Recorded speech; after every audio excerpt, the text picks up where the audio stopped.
Um, Welcome to our Tuesday, January 11th, 2022 Committee of the Whole meeting of the Exeter Township Board of School Directors. Mr. Fike, can you please take roll call?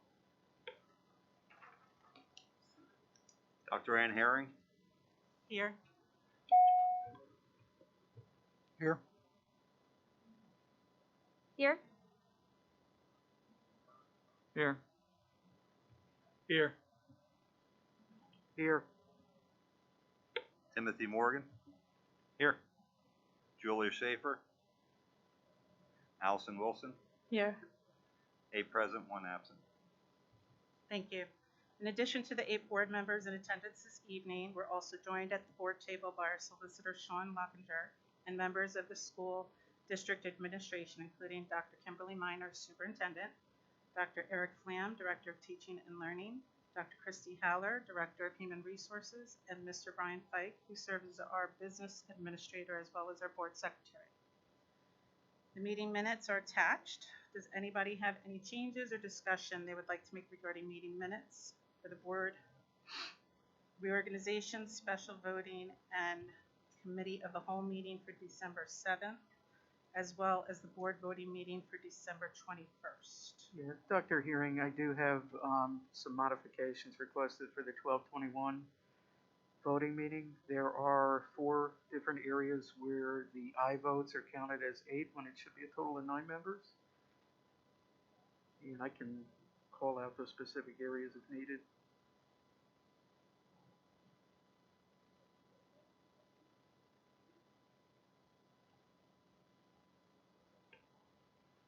Okay, if you could, because I know there was our recording secretary was remote and there was a problem with the sound. So if you can tell me, which it's probably in the first 5 or 6 motions. It was under items 9, 10, 11, and 12. There's a board member who came later. I think that's she probably didn't- what Yeah, happened. she probably didn't put it in. Should be noted. I think I do have the time written down when that board member came in.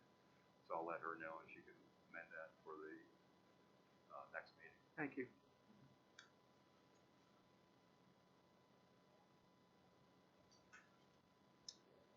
We will not be amending the agenda tonight.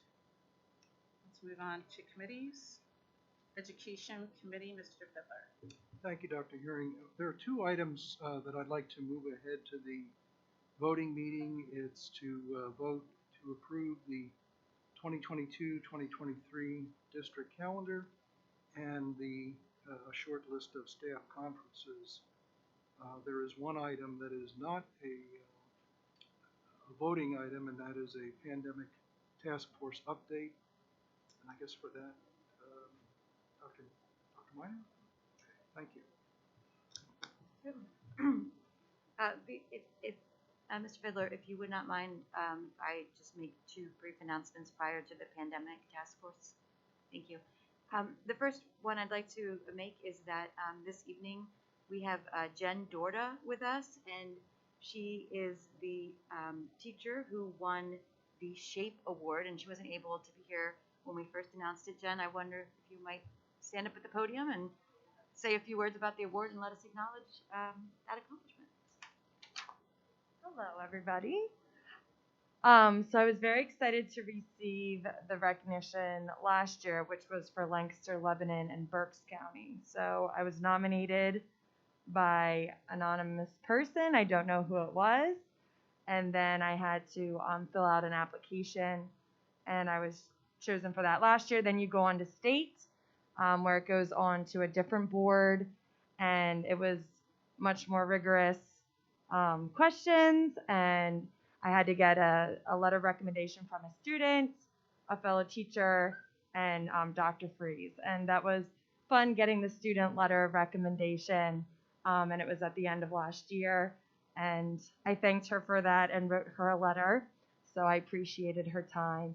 But my focus was more on the mental health, as everyone's is, the social, emotional.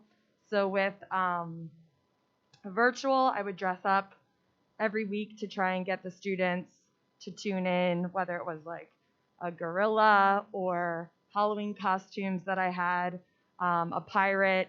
Sometimes my daughter would be on board. I did Little Red Riding Hood in the woods, but there was always a joke, and then there was always a health component, and then connecting it to phys ed. So I think that in the horribleness of COVID, I was able to shine and show my true colors, and that is the reason why I was nominated, because of those videos and just being creative with the students. So, Well, Jen, I just really want to thank you and congratulate you. Your effort is obviously outstanding and so appreciated in such a difficult time, and you're such a terrific representative of the Exeter staff as a whole. Thank you so much for all that you do, and especially in such a trying time. thank you.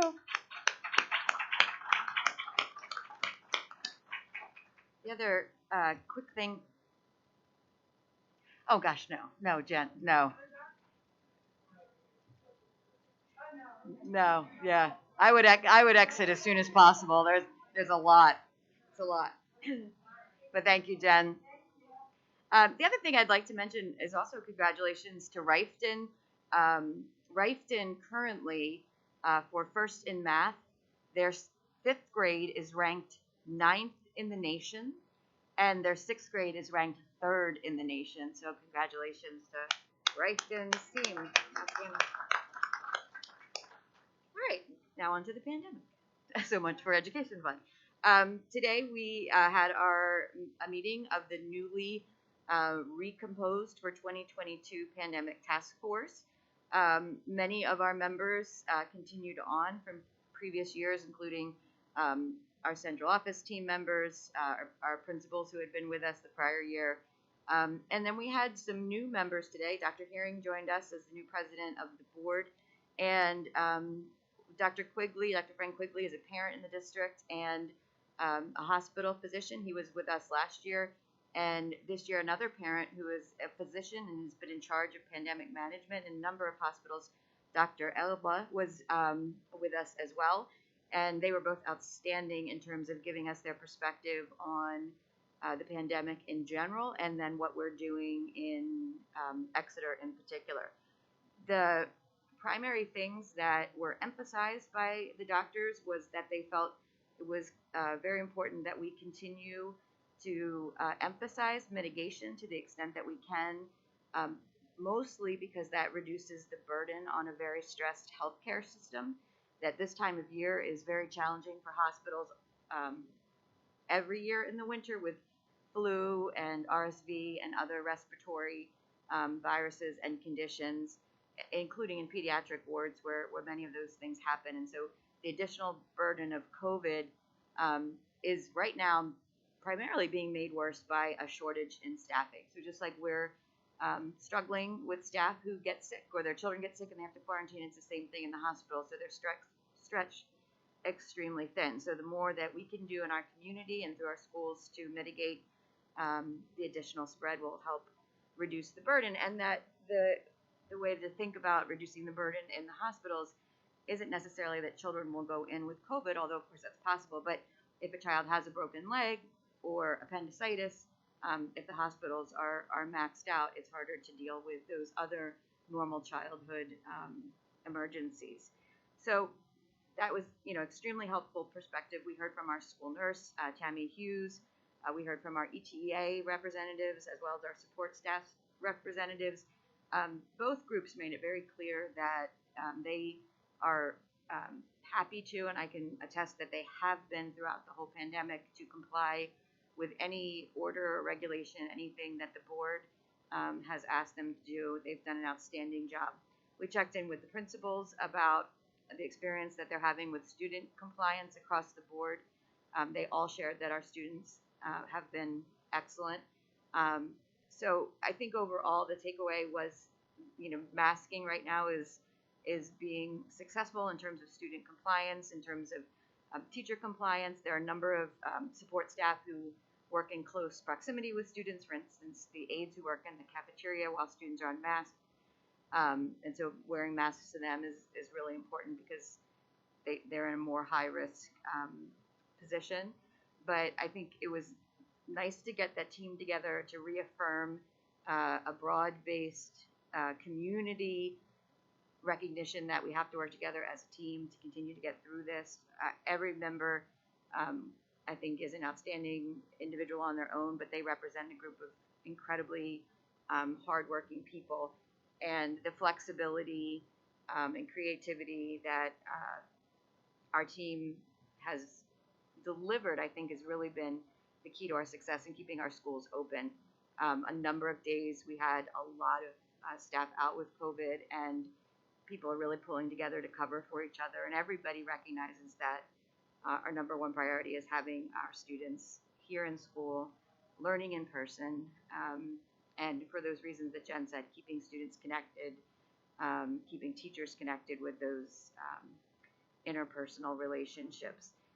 Joe Way and the tech team addressed a concern that's come up a couple of times about our readiness to pivot in the event that we had to go virtual at any point because we weren't able to staff or we had an outbreak. And he reassured the team that we are thoroughly prepared in terms of student access to devices as well as using Google Meet in lieu of Zoom. Dr. Herring, did I miss anything that you wanted to mention? So again, it was a great reaffirmation of the committed team that we have, and the overall sense that Exeter has been and continues to be moving in the right direction and really acting as a unified group to try to do what's best for our community as a whole. Thank you, Dr. Miner. Are there any questions for Dr. Miner?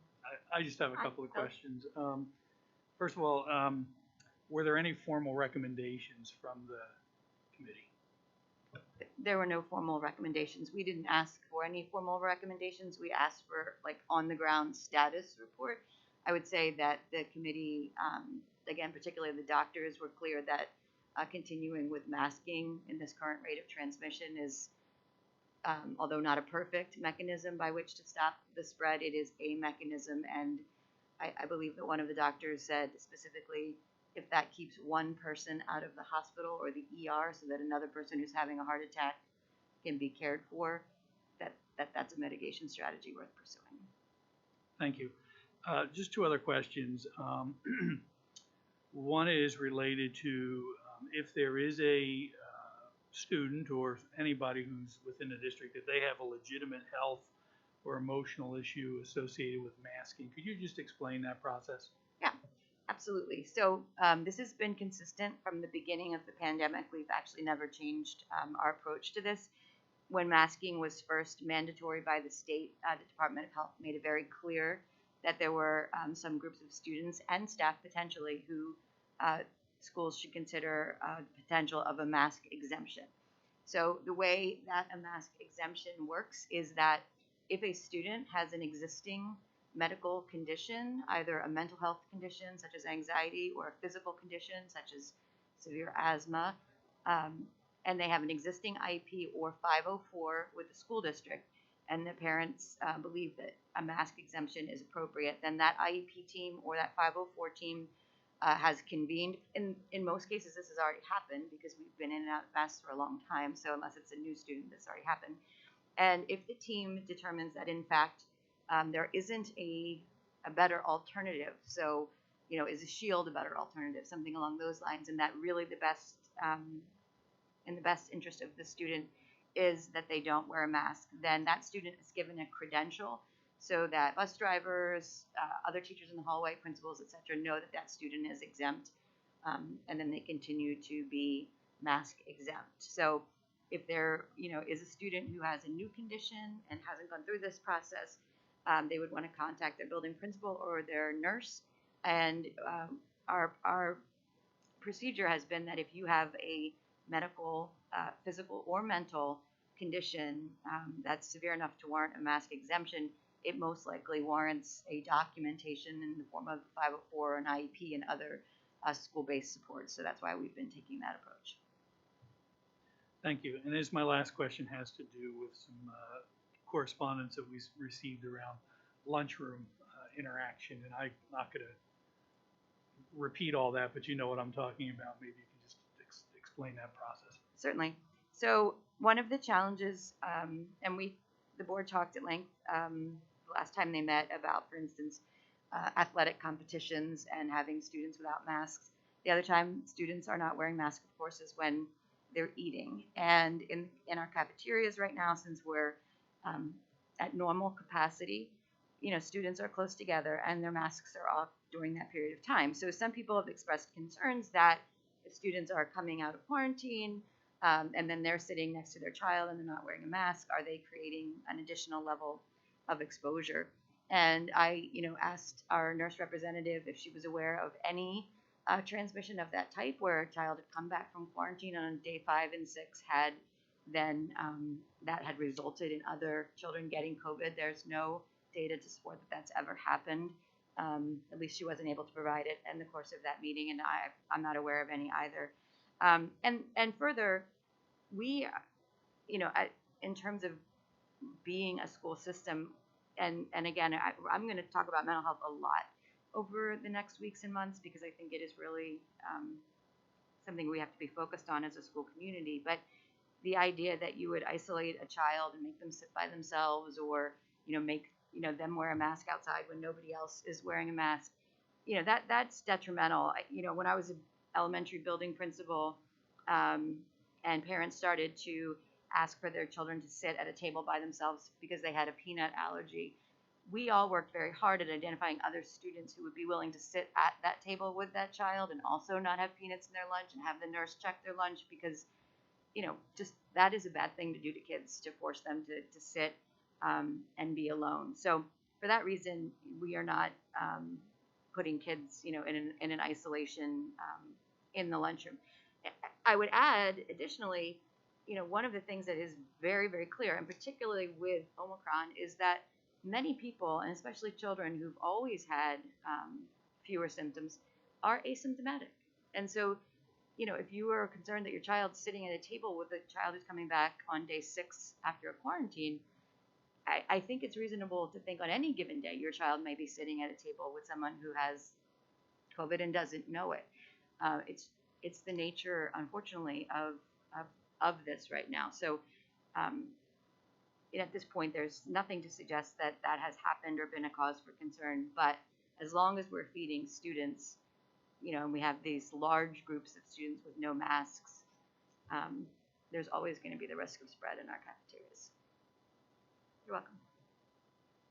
I had a question. Sorry.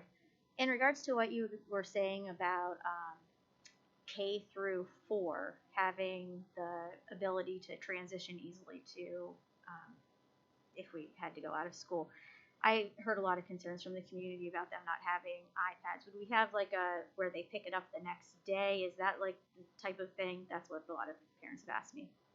Sure, thank you. That was something that we discussed as well.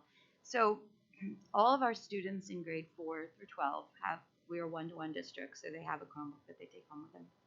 All of our students in grades K to 3, our district technology department, through the guidance counselors and the principals at each of our elementary buildings, sent out a needs assessment survey to see if children had access to both the internet and a device that they could use at home. So not only if we went virtual, but to use First Math, to use Reading Eggs, and any family who indicated that they did not have a device, either because the parent was using the device or they simply didn't have one, we sent a device to that family already. So we have 330 devices that we have sent to households that indicated that they did not have the ability to have a child use technology. We've also sent, hotspots so that they had internet connectivity if they didn't have that. So at this point in time, we think we have around 97, 99% of our students who either have one of our Chromebooks currently in grades K to 3 or have access at home.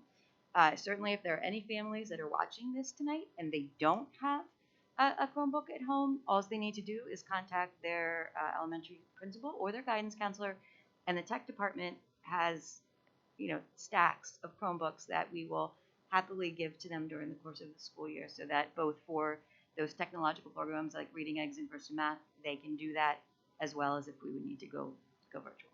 Thank you. You're welcome.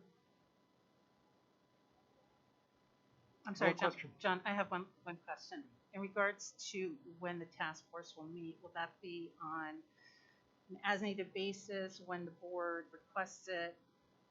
What is it that you need from us to make that decision? So at the conclusion of the meeting today, I invited any task force member. Again, the membership is comprised of principals, central office leaders, and then our association presidents and vice presidents. That if any, and two doctors, that if any of them felt like there was an urgency and the task force should be convened, that they should email me, and we could pull that together very quickly. We always meet virtually. The same would be true if the board, for any reason, wanted the task force to convene. We could do the same thing. We've never operated the task force in terms of a meet weekly, meet monthly kind of an approach. It's a lot of people who have a lot of high pressure and demanding jobs, but they've come together on short notice when necessary. So it would be at the request of the board or the request of any individual on the task force, or at my request in the event that there was some new information that I wanted to process with the group. You're welcome. Mike? Just one other question is related to the calendar, since we sort of glossed over that. And in years past before COVID, that was probably one of the things that dominated school board meetings most through the years. Is there anything different, unusual on the calendar? Anything you want to point out to the board? The calendar for next year that we've proposed is very similar to the calendar for this year.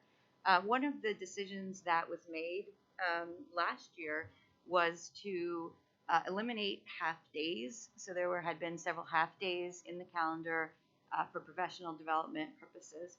And although there certainly have been times when that has been very useful, it tends to be hard to get a lot of really concrete good work done in a half day.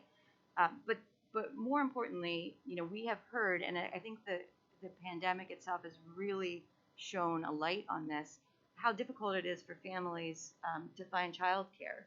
So when we have a half day, that sort of thing. So we've really tried to cluster our professional development days at the beginning of the school year, cluster our breaks so that parents can prepare and really try to ease the burden on parents to find childcare in those half-day scenarios. So it is virtually identical to this year's calendar. You're welcome. Other questions for Dr. Miner? Okay, thank you, Ann. That's the end of my report. Thank you, John. Finance, Facilities, and Audit, Mr. Mel? Yes, first up, we have the per capita collections presentation by statewide. So, Brian, if you know they're here. I'm sorry, Rick. Introduce yourself. Good evening, everyone. Thank you for the opportunity to take a moment of your time. My name is Rick Stover. I am with a firm, Statewide Tax Recovery. We're located in Allentown, Pennsylvania, and also Central Credit Audit, which is a sister company of Statewide. And I'm here this evening just to present to you an opportunity that we would have an interest in helping the district with their delinquent collections in reference to your per capita tax. I believe presently the district is using Berkheimer, and I'm just down to see if there would be an interest in a discussion that we could have in reference to statewide. I'm just going to briefly, real quickly go through. I'm sure I've attached an agenda. I think, Brian, I sent that down Friday, and I believe it's an attachment on your agenda this evening. But quickly, in 1978, Central Credit Audit was begun collecting delinquent health care debt under the Woodring family in Sunbury, Pennsylvania. They started statewide tax recovery as a branch of Central Credit Audit, their tax division, back in 1980, and we've successfully been collecting delinquent tax for school districts and municipalities and counties in the Commonwealth of Pennsylvania. We presently, we made a strategic move in August of 2021 and moved our corporate headquarters to Allentown just to be better located as far as larger facilities, nicer facilities, very modern. And presently, we're working together. We've had success that just continues decades later from when we were originated back in 1978. We presently have, I think, 34 school districts that we presently represent, and I put a number of districts as present clients, which we have in the Commonwealth. And I've attached some references, mainly to your locale. We collect for the Wilson School District, and we collect delinquent tax for Wyomissing. We collect for Conrad Weiser, but they eliminated their per capita tax, and we continue to collect for them as well as Antietam School District. So I put a couple of references for you. And interesting, it's interesting to listen to your education system and the struggles that you're having with the COVID since it started back in early 2020. And we, as a business, we've struggled the same as you have. And March of 2020, we sent everyone home. And we had to, everybody had to take their desktop, they had to take their laptops, and we had to figure out a VPN network to try to, we just scrambled in the matter of a couple of weeks to get everybody active and back on board, collectors and management staff and sales staff. So it was, we understand your struggles. And at that time, everyone, we jumped into a course called Mary Schumer's Communications. And we took an online course, basically a communication system that we had the ability to just communicate not only with clients, but consumers and other personnel within along with each other. And it's just been an extremely advantageous program. It's just, I mean, I got into psychology of just human beings, and it's a long way from a smoke-filled collection department that people used to.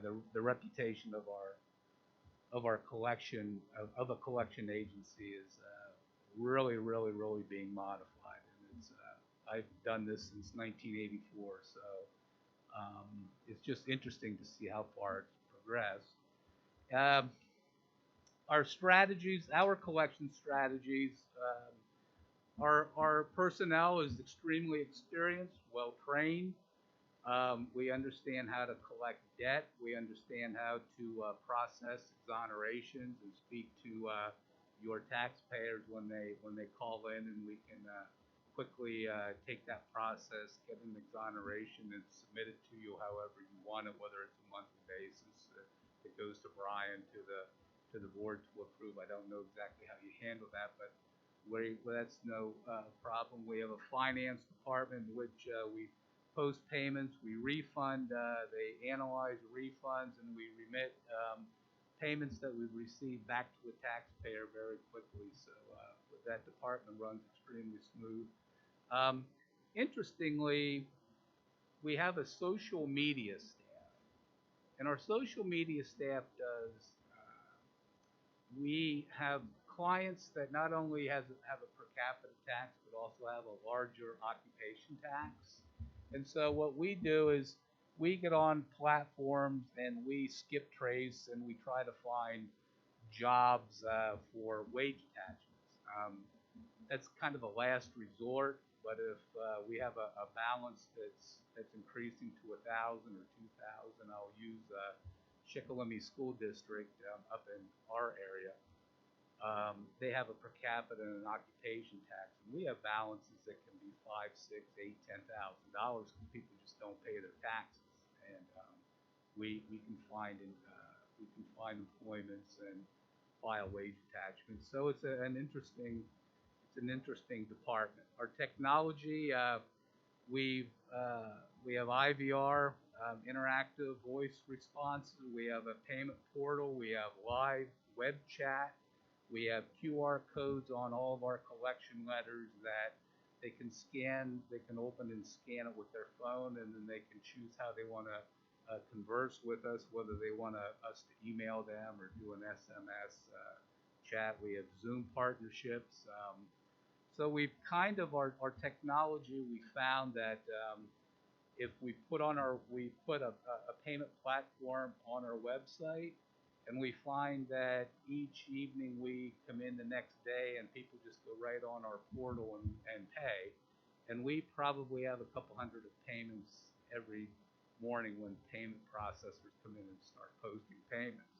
Our letter and phone strategies, we've customized, retooled our letter, and we have a phone strategy that we actually have collectors that reach out and try to speak with taxpayers. And all of our skip tracing is automated. It's very important with the data that we receive, especially from the tax side, like the school district. We really only get information off of a tax bill. We basically have a taxpayer and an address and the amount that they're owed and the bill number. So we do a lot of research as far as trying to find telephone numbers, trying to obtain correct addresses for that taxpayer. So it's kind of it's a very highly sophisticated and very prosperous venture, the skip tracing automation. We can meet your needs. Our toolbox consists of first-party solutions. We're an extension of you. It's very simple. I think this evening I just saw on your agenda that there's an approval coming up to approve 2020's delinquency for Herkimer. Where I'm going with that is that it's just very interesting that all you need to do is put the tax information in an Excel spreadsheet, email it to us, and we download it right into our system.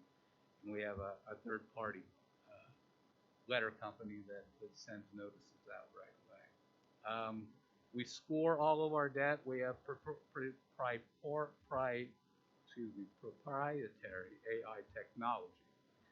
And we score we do have a scoring model that we score all of our calls, our debtors, we do wealth ratings and the propensity to pay and asset reviews. And then I've mentioned our QR coding to have our communications with that taxpayer at whatever level that they choose. Our hours of operation, we're open from 8 a.m. to 7 p.m. And as I indicated earlier, our IVR system accepts payments 24 hours a day. I guess your roadblocks or your challenges, obviously every school district in Pennsylvania, no matter what the tax or what the revenue that everyone needs, you're always looking at the state's trying to cut funding, the feds try to cut funding, and I think, we want to partner, we're interested in partnering with the school district just to generate whatever revenue we can for you, and we're conscious of the way we treat your taxpayer. I know that it's, people begrudgingly sometimes have a hard time wanting to pay, especially the per capita tax, a nuisance tax. So we're constantly, if someone is deceased, if somebody has moved out of your area, we'll notify you so that you can update your tax rules so you aren't not a habitual notice going out to that party when they aren't even in your district. And then lastly, but most importantly, our fee structure is structured that our fee goes on to the taxpayer, that the district gets 100% of whatever our revenue is that we collect. So I'll throw it out to you to see if I can answer any questions that you may have. I have a question. Sure. So, just because I'm unfamiliar with this process, when we look at using someone like Berkheimer Agency, what do you see as do you have any documentation of what your success rate is as far as percentages of recovery of that tax versus, you know, a collection agency such as Berkshire? I earlier indicated about our scoring models and the propensity to pay. It really, yes, I do have records. I mean, it kind of goes from district to district, from township to township, municipality, county. So it's a kind of a wide array. I would estimate that, you know, I know for, like, for instance, the Shikellamy School District, we're up in the upper 80s, low 90s as far as the recovery percentages. You get a poor district where people just don't. They just don't have the money. They aren't employed. They're unemployed. They're on welfare, etc. We have school districts up in Elk and Cameron County up in the northern tier, and some people. It's difficult getting work up there, and our percentages are lower, maybe 50-60%. So it's just it really depends on the area. I know Wyomissing we really do well for, as well as Wilson School District. So down in your area, I would assume that we would do better than Berkheimer. We would do better than the 86.9% that's like their agenda sheet. I hope that answers. I know it's kind of, my response is out there a bit, but it's really, it's all based on the client.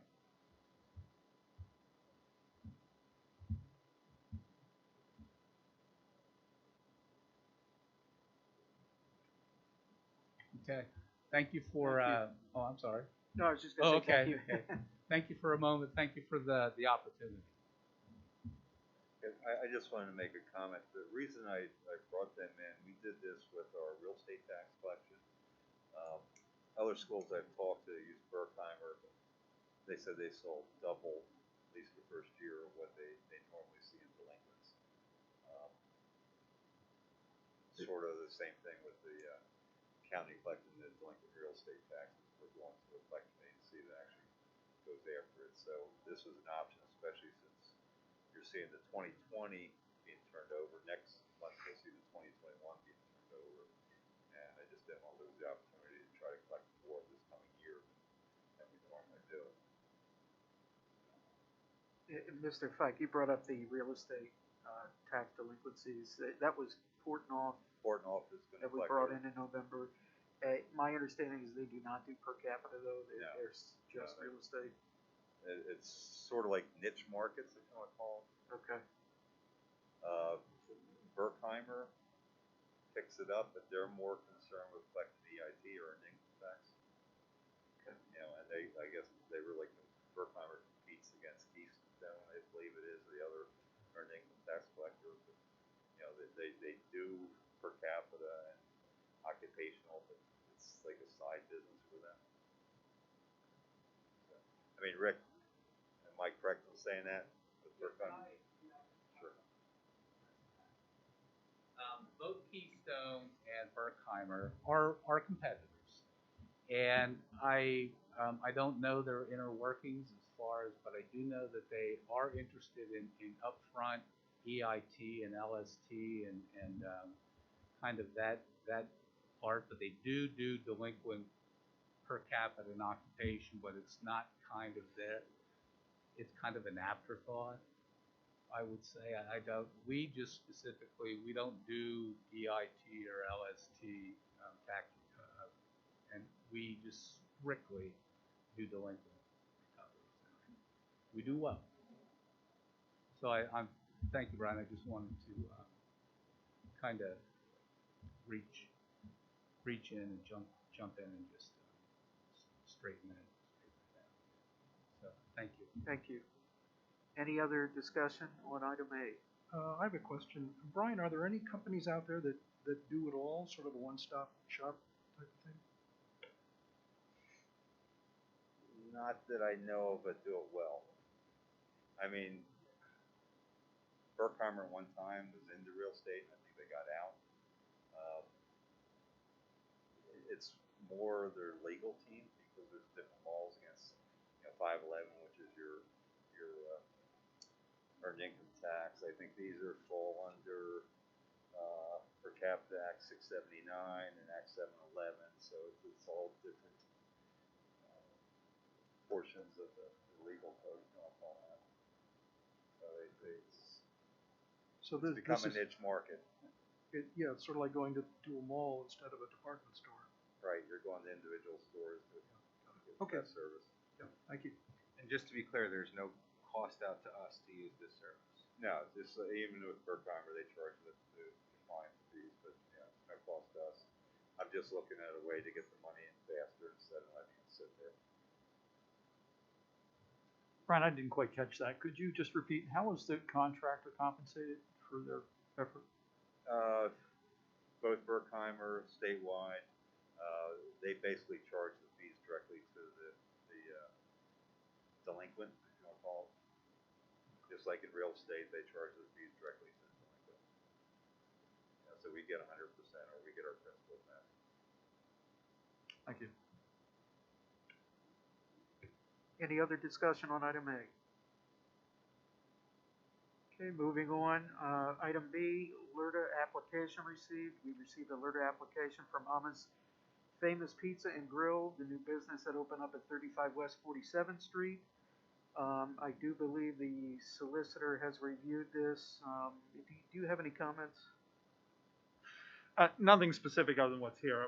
We're recommending against it just because it did not meet the requirements for the application. I believe it was not timely, among other things. Okay.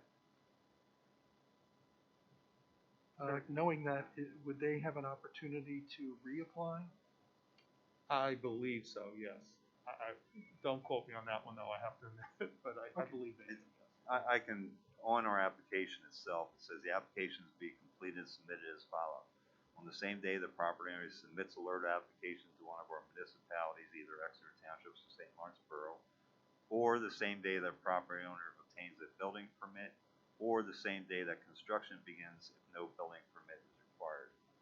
All three of those are over a year ago. We didn't even have a LERTA approved till October this year. Okay.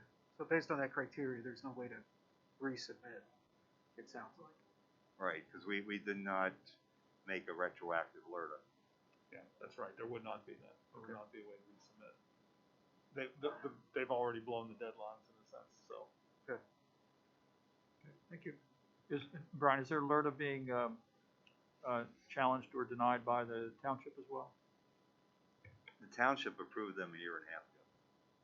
Okay, so it's just the school districts? It's a school district, because we did not have a LERTA in place at that time. We did not approve a LERTA until October. We did not, that date of October is from there forward. It did not go retroactive to any date. Okay. Any other discussion on item B? Okay, moving on to item C, Treasurer's Report Review with Mr. Fike and Mrs. Panzer. Since we have a new board, and I don't think the public has really seen a lot of what they see in the treasurer's report, I thought I'd quickly review this. I did ask Elena Panzer to come here. I did promise her she wouldn't have to speak, but she can say yes or no.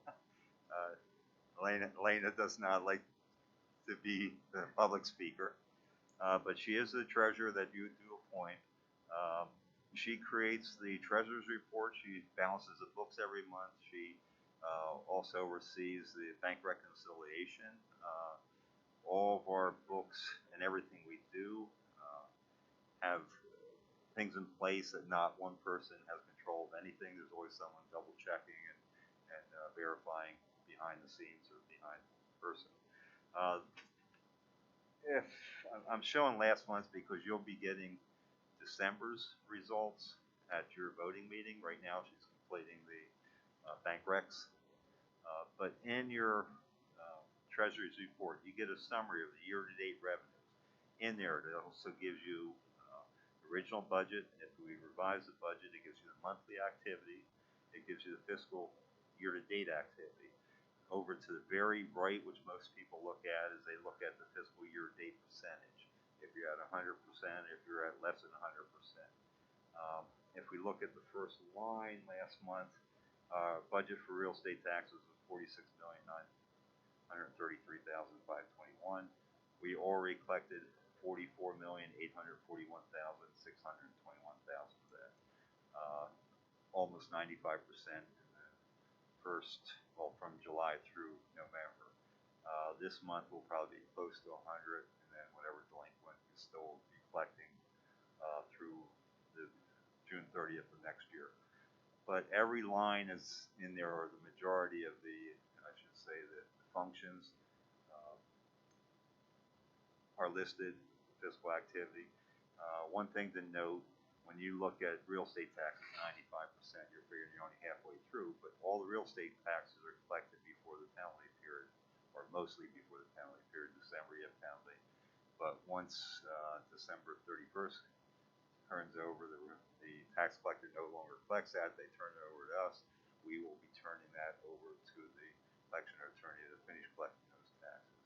So most people do pay within that time frame. If you look at past history, we've always had close to 100%, if not 100%. A couple years, like last year, we actually had over 100% collection because during the year, new homes are put on the market, and when we do our budget, we base it off the current assessment. When you add a new home in the market, it increases assessment. Those people get interim taxes. Those interim taxes go into your current real estate taxes. So it is possible to get over 100% of real estate collections.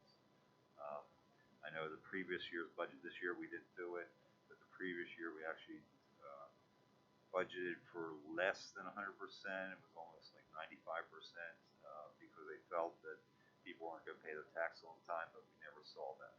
We've had a 15%, I think they budgeted 15% decrease in earned income tax, and we came within, I think it was 0.4% of what was the previous year. So we didn't see the downturn that everyone projected the previous year with COVID starting. So that's your first section, is year-to-date revenues.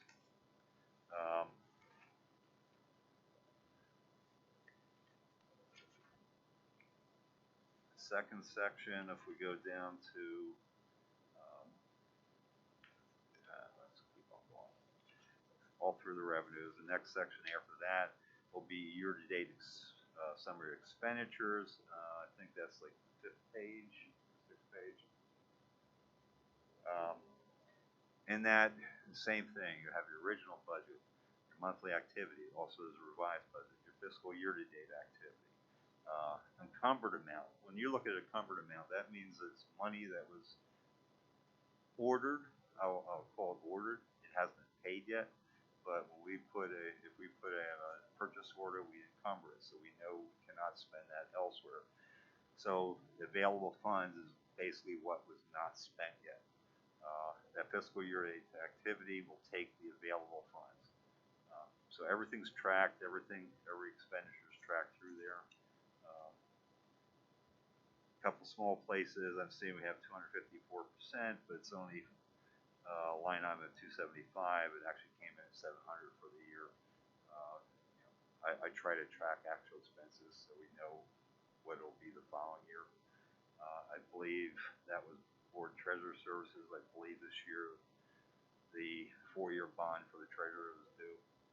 We can actually amortize that over 4 years and just take it as 1 year. So that's why it's a little bit over, but it's not. When you look at 254, you also have to look at the number. 254% on a budget of 275 is a lot different than 200% of a budget of 100,000. It's not. So when you go down there and you see something out of whack, look at the budget too, please. It's not just a general fund. You'll see this expenditures. We have capital projects funds, the budget, the amount spent. The food service fund will also be in here. Same thing, year-to-date budget, what was spent. Towards the end, you're going to see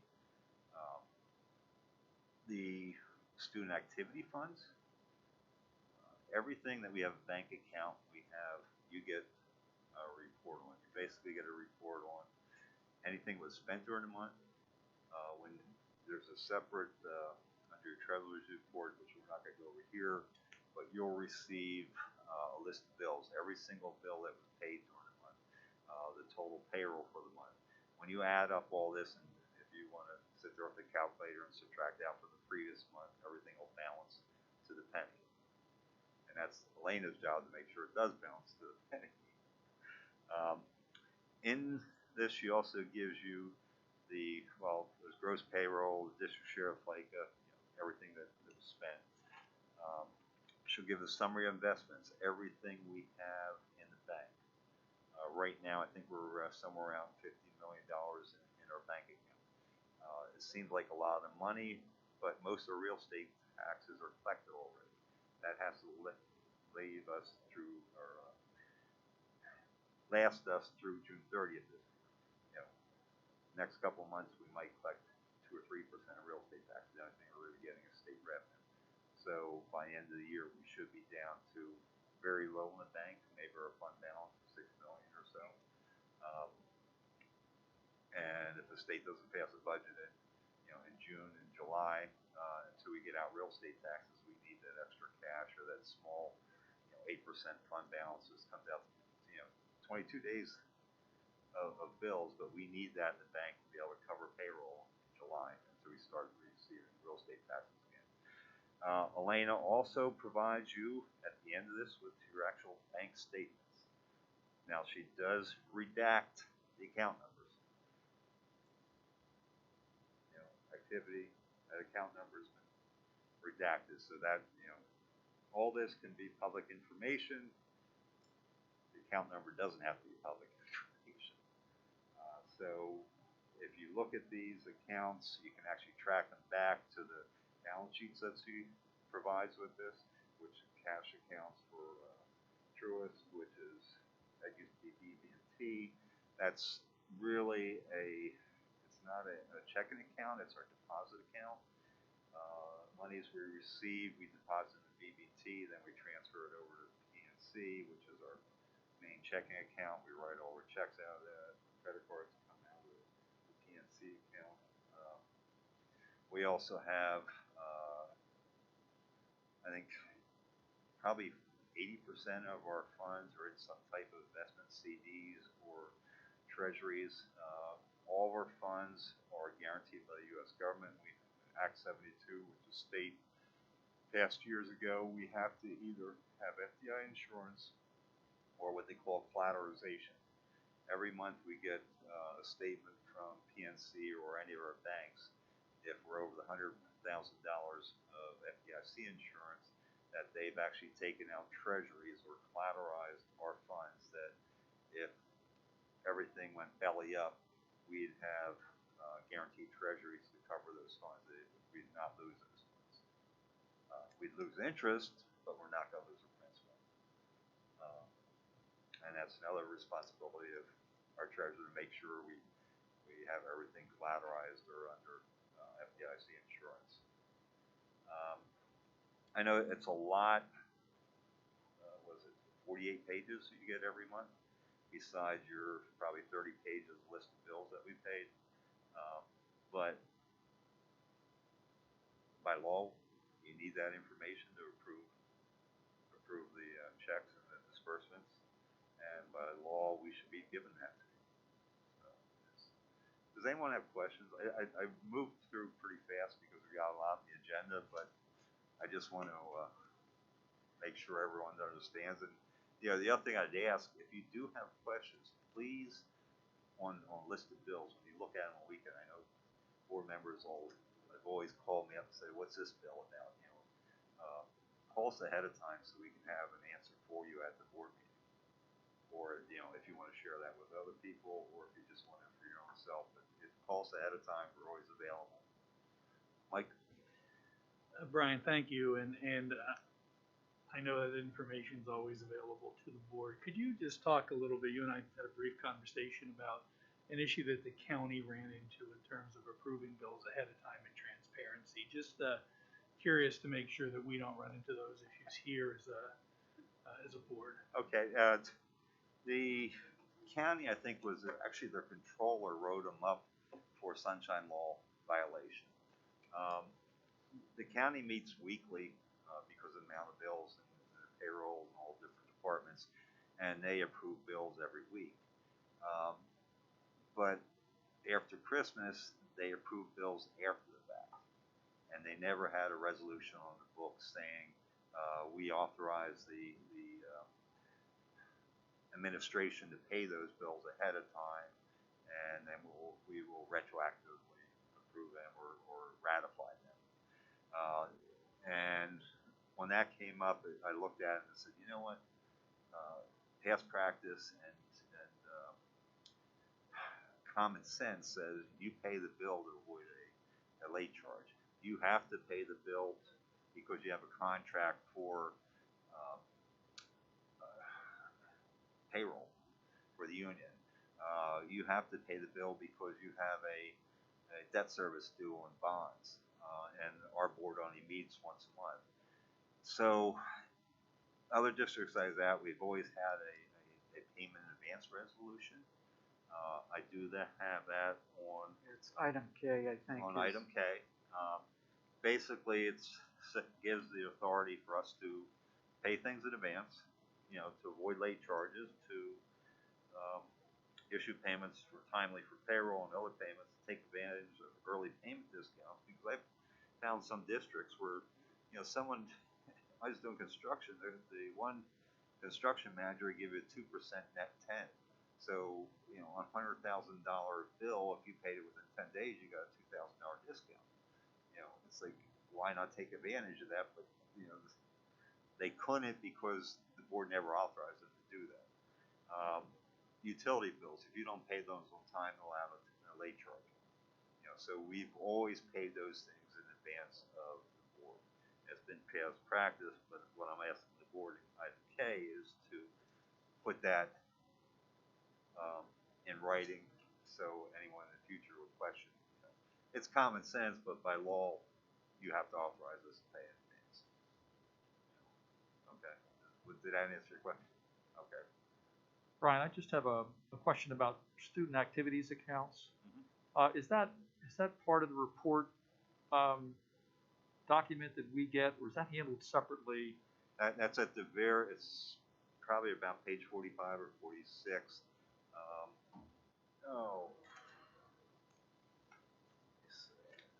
It actually lists, it's Fund 83. Okay. And it lists, due to general fund for student activities, it actually lists clubs, if there's any activity during the year. You do get that every month. You usually don't see much on that to the end of the year because a lot of it might be scholarships. You also get those reports at, I think it's April or May, Elena? May. When we pull out money of the CDs and scholarship funds and pay out the scholarships. So that'll, your May report will see that. Actually, your report you get in June because it's the previous month you're receiving. Do students have any control over that, those dollars, those funds, Brian, in their accounts? They don't have control over the investment. They have control over what it's spent on. If the say yearbook, they collect it, we hold it, but we pay the bills for them, but they tell us to pay. Correct? Elena said she'd say yes or no. Okay. Yeah, I'm glad that you feel confident with your process, because that's one of those areas that can sometimes get lost. People don't pay too much attention, maybe sometimes, to the student activities accounts, and that it's an area where I think school districts could probably find themselves in a little bit of hot water if they're not vigilant. Oh, yeah, definitely. I think Coatesville. I think the superintendent AD did time because they misused the student activity funds there. It's besides having a treasurer and besides having our checks and balances, the state also comes in and audits all those accounts, and then our board appointed auditor also audits that, and then certain funds that are federal, they also audit. But it's important to always have separation of duties. Every bill that comes through the office, I approve for payment. but I don't write checks. I don't cut those. Elena has someone else cut the checks, and she approves the transfer from the bank account to cover those checks. We also have things in place that we call positive pay. When we do a check run, we actually send a list to the bank. I think it's the date, the check number, the payee, and the amount. And the bank will not cash anything unless it's already been on that positive pay list. You know, if someone changes the payee, forges and tries to pay it to someone else, we're not responsible because they're not supposed to cash that. If someone tries to present a duplicate check, and that has happened already where, with new banking where you can take a picture of the check, people, and sometimes it's mistakes, but sometimes they'll cash it through the picture, and sometimes they'll also accidentally deposit it too, and that gets caught.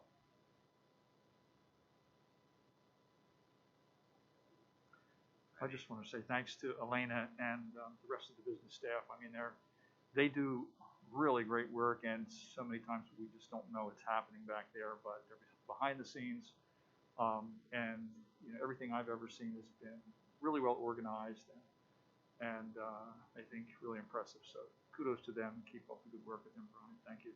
Yeah, no, I have a great staff. Thank you. Any other discussion on Treasurer's report?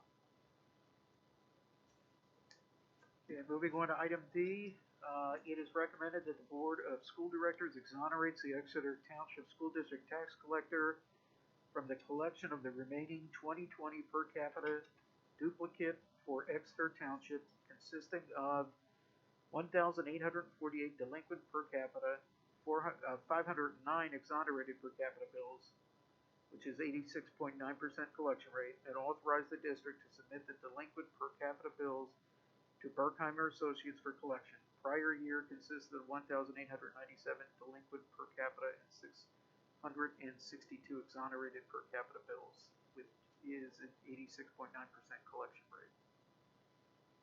Now, when they're talking collection rate, they're actually talking the current. So the difference is what was not collected. That'll be turned over. If the board decides to use the outside service, this would change to the outside service. Brian, what qualifies somebody for an exoneration? They moved out and never told us. That's a simple that they moved out and never told us. A lot of times that'll be a family member that lived there for the first 27 years and they got a job and moved out there and they're no longer in our district. But we still send a bill out because they paid the previous year. So how long do we have to make that decision if we're going to move to if we're going to outsource to a different company to do this? Would we have to table this before and first, to next month, and then first get a new agency to work with us? This is for the 2020 bills, right? So if we would get somebody new, like statewide, that would just be doing the 2021. We could do the 2020 also. Okay. It's normally you would get the 2020 last year. Okay. Okay. The tax collector who didn't rerun did not want to do per capita, but I talked them into it because it's how would I explain to the board and the public that I'm losing $130,000 in income because you don't want to collect their per capita? And he agreed, but he also knew he was going to retire. Okay. And the new collector she said she will collect per capita for the current. So to Mr. Morgan's question, are we do we need to table this item? For the voting meeting? Well, if what I would suggest, if you just put this after the statewide, and then it just gets changed to statewide on this item. Okay. If you decide not to go statewide, then it would stay as is. My only concern would be that we've only heard from statewide, so we haven't heard from multiple different agencies like this, and while they might be the best, we do have 3 neighboring districts with Conrad and Wilson and Wyomissing, so maybe one of us could do some homework and seek out some information as to how they're happy with their service before we would make a formal decision on whether to go with them. That would be my opinion. We should do some checking if we've only heard from one agency. If you so desire, we can move these both to February. I'd rather not turn over and then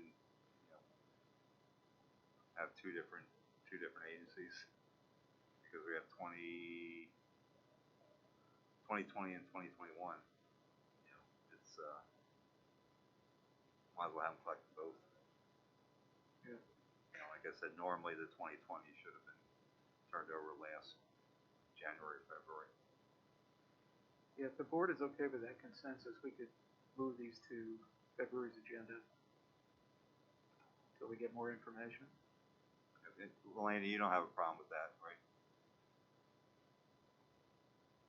Okay. Any other questions on item D then? Item E, consumer price index adjustment, base amounts on bids effective January 1st, 2022. I believe Mr. Pike, this is. Yes, and it's actually also, I'm trying to think what else, there was another item there, H. So this is actually H and this item. Every year the state tells us what we can purchase directly, what we need to get 3 quotes on, and what we need to actually go out to bid. This year, the Consumer Price Index and the Department of Labor basically says our bid threshold is $21,900. Anything over $21,900, we have to go out to formal bid.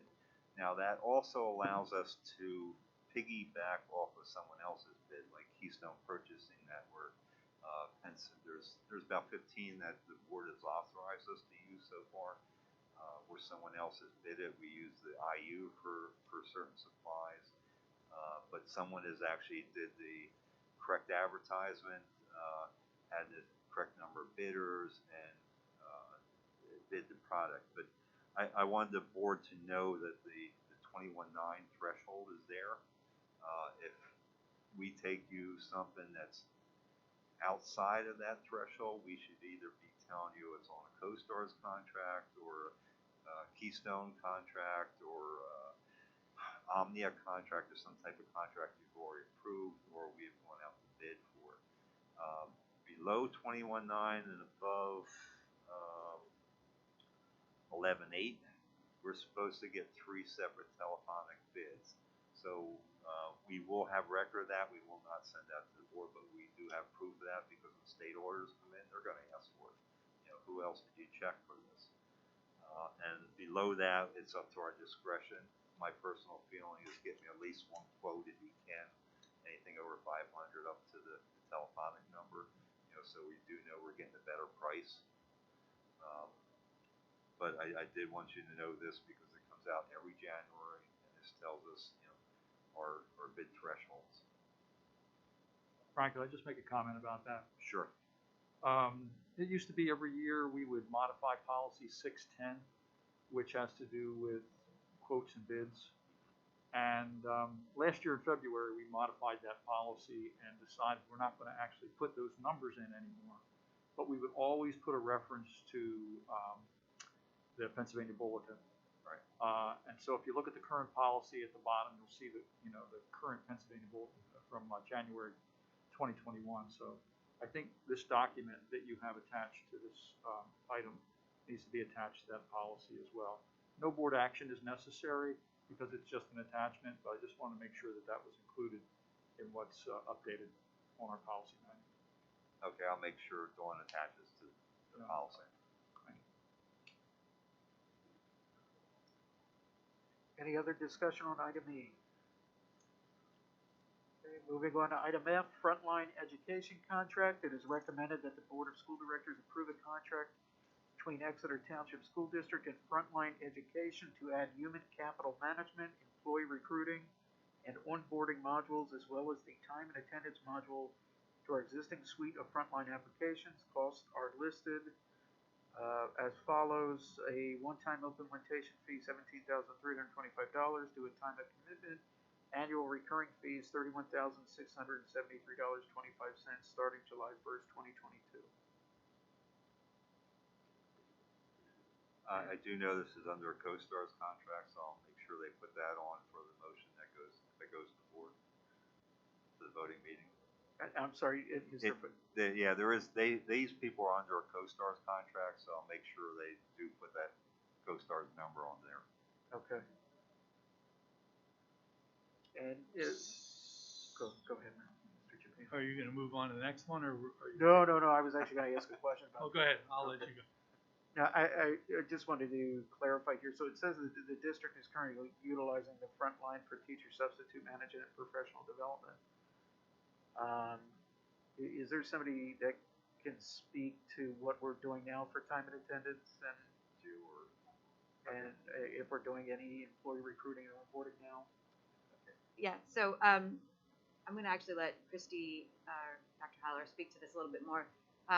Right now, we have Skyward that we use for a number of applications, as well as Frontline that we use particularly for the ASOP sub-management. So actually, Joe Way has also come out of the closet as this impacts both of them. So Joe, if you want to go first since you're out of the closet and talk about it from a tech perspective, and then Dr. Haller, Mr. Way, Dr. Haller, if you would like to talk about it from an HR perspective. Sure, good evening. So what we're basically doing by adding these products is moving sort of light years ahead in recruiting. So our current system for recruiting, we post stuff to a website, we post to various different sites, and hope sort of that people will respond and take the step to jump in and recruit. Because we're using Frontline for our substitute tracking, it's an ecosystem where teachers from all over the area are in Frontline to be substitutes. So if they, say, are a third grade teacher and they're looking for work or a substitute and they see that Exeter has a third grade opening, it'll email them and say, look, there's an opening in third grade. So it creates a better sort of active portal to look for recruits for candidates for positions. It makes it a lot easier for Christy and the HR department to really get quality candidates from the region instead of us sort of relying on them taking the step. It also allows the HR department to go in and look proactively. They could say, oh, look, here are 10 people that meet this dual certification requirement that we're looking for, and they can actually invite them to apply to the district. So it's a really nice tool, and that's sort of the front end of it. So right now we have a very primitive sort of mechanism of dealing with that.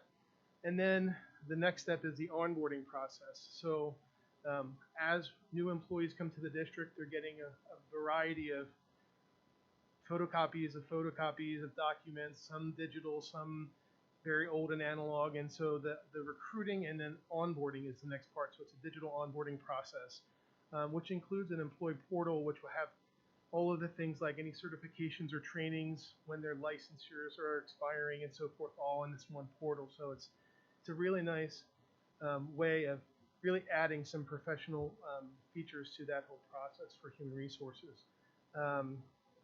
The other module that we're adding is a time and attendance module. The time and attendance for all of our staff is very antiquated. And the Frontline product, which basically we're using for that substitute process for our teachers. Teachers go in, they put their absence in, and then a substitute gets assigned.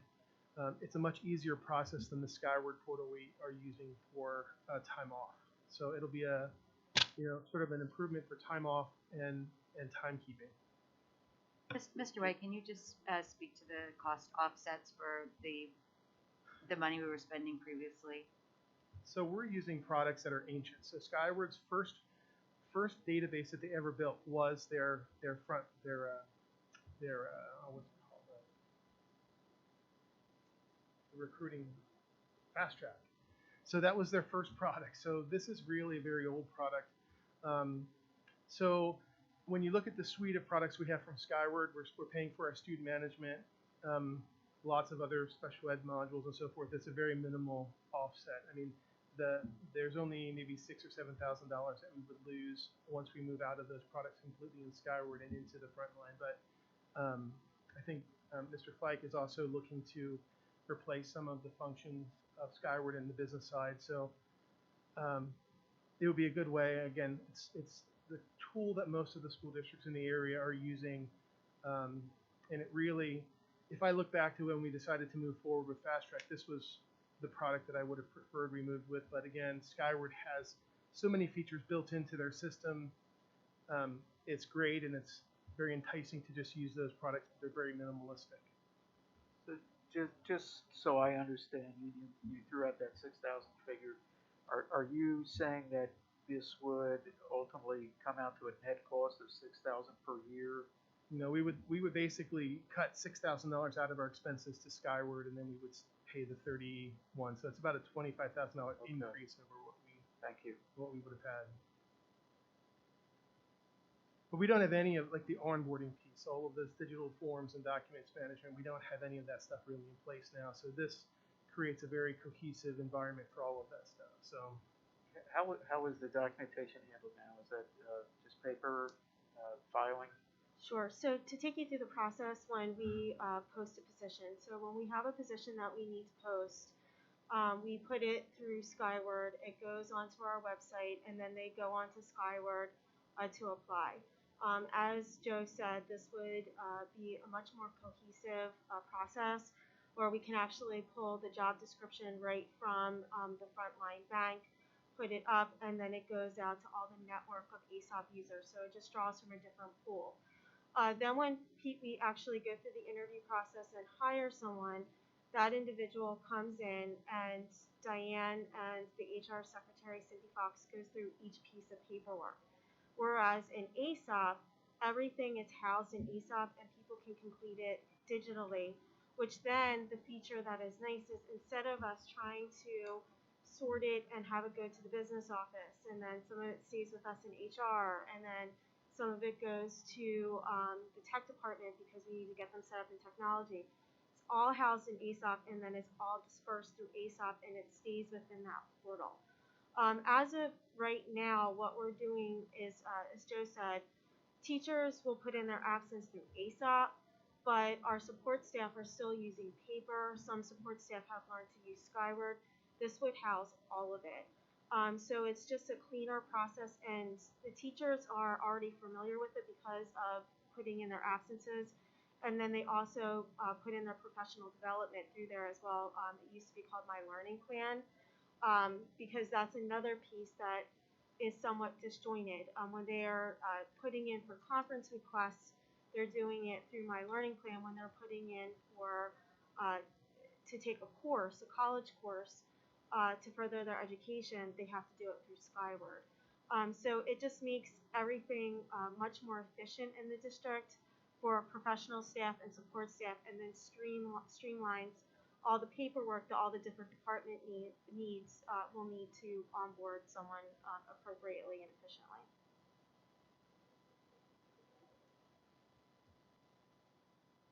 Mr. Fike, can you just confirm that we have money in the budget to cover the cost of this? Yes. So I just have a couple of questions relative to this.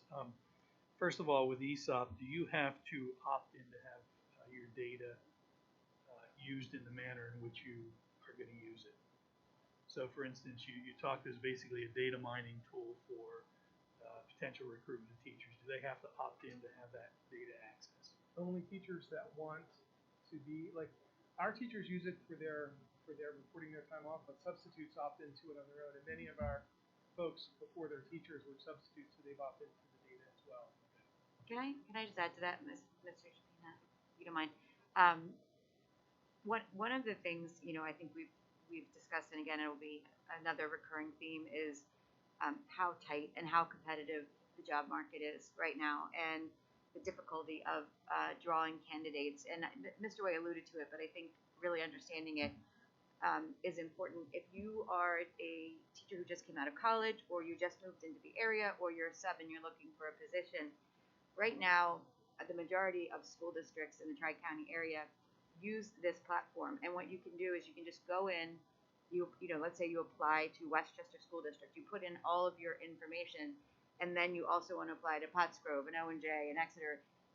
You just transfer it via a passcode, and all of you don't have to apply to 20 different districts. It's just transferred out to all of those districts.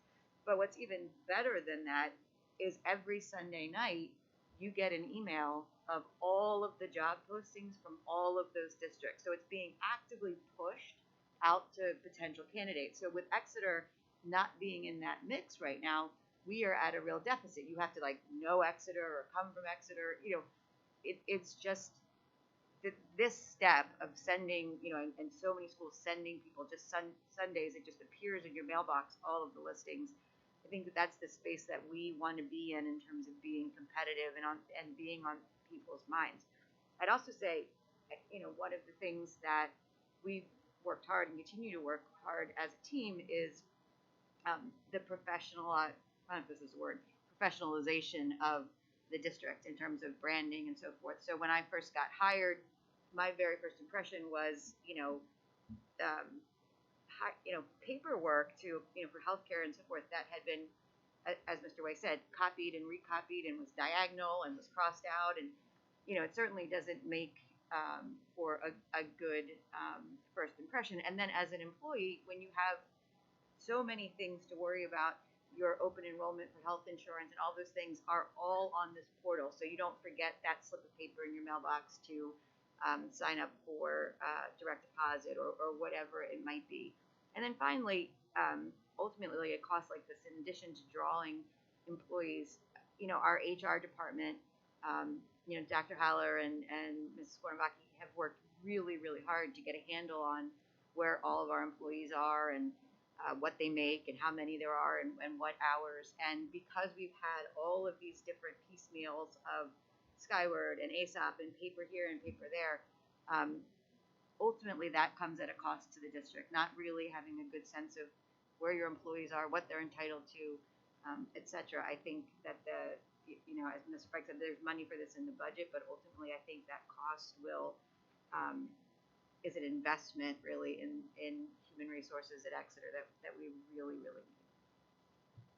I mean, I think it's definitely a seller's market right now. If you're a nurse or a teacher, you pretty much can have your pick. So one of the questions I had is, as this is really sort of handling the technical aspect, the recruiting, kind of the blocking and tackling of the fundamental things that you have to do in order to get a flow of people coming into your organization. So and sometimes though a digital approach can seem a little bit impersonal. So what is the thing that we use to sell people on wanting to be a teacher in Exeter? How do we, once we've vetted them, once they've come through that process, what is the thing that we talk about?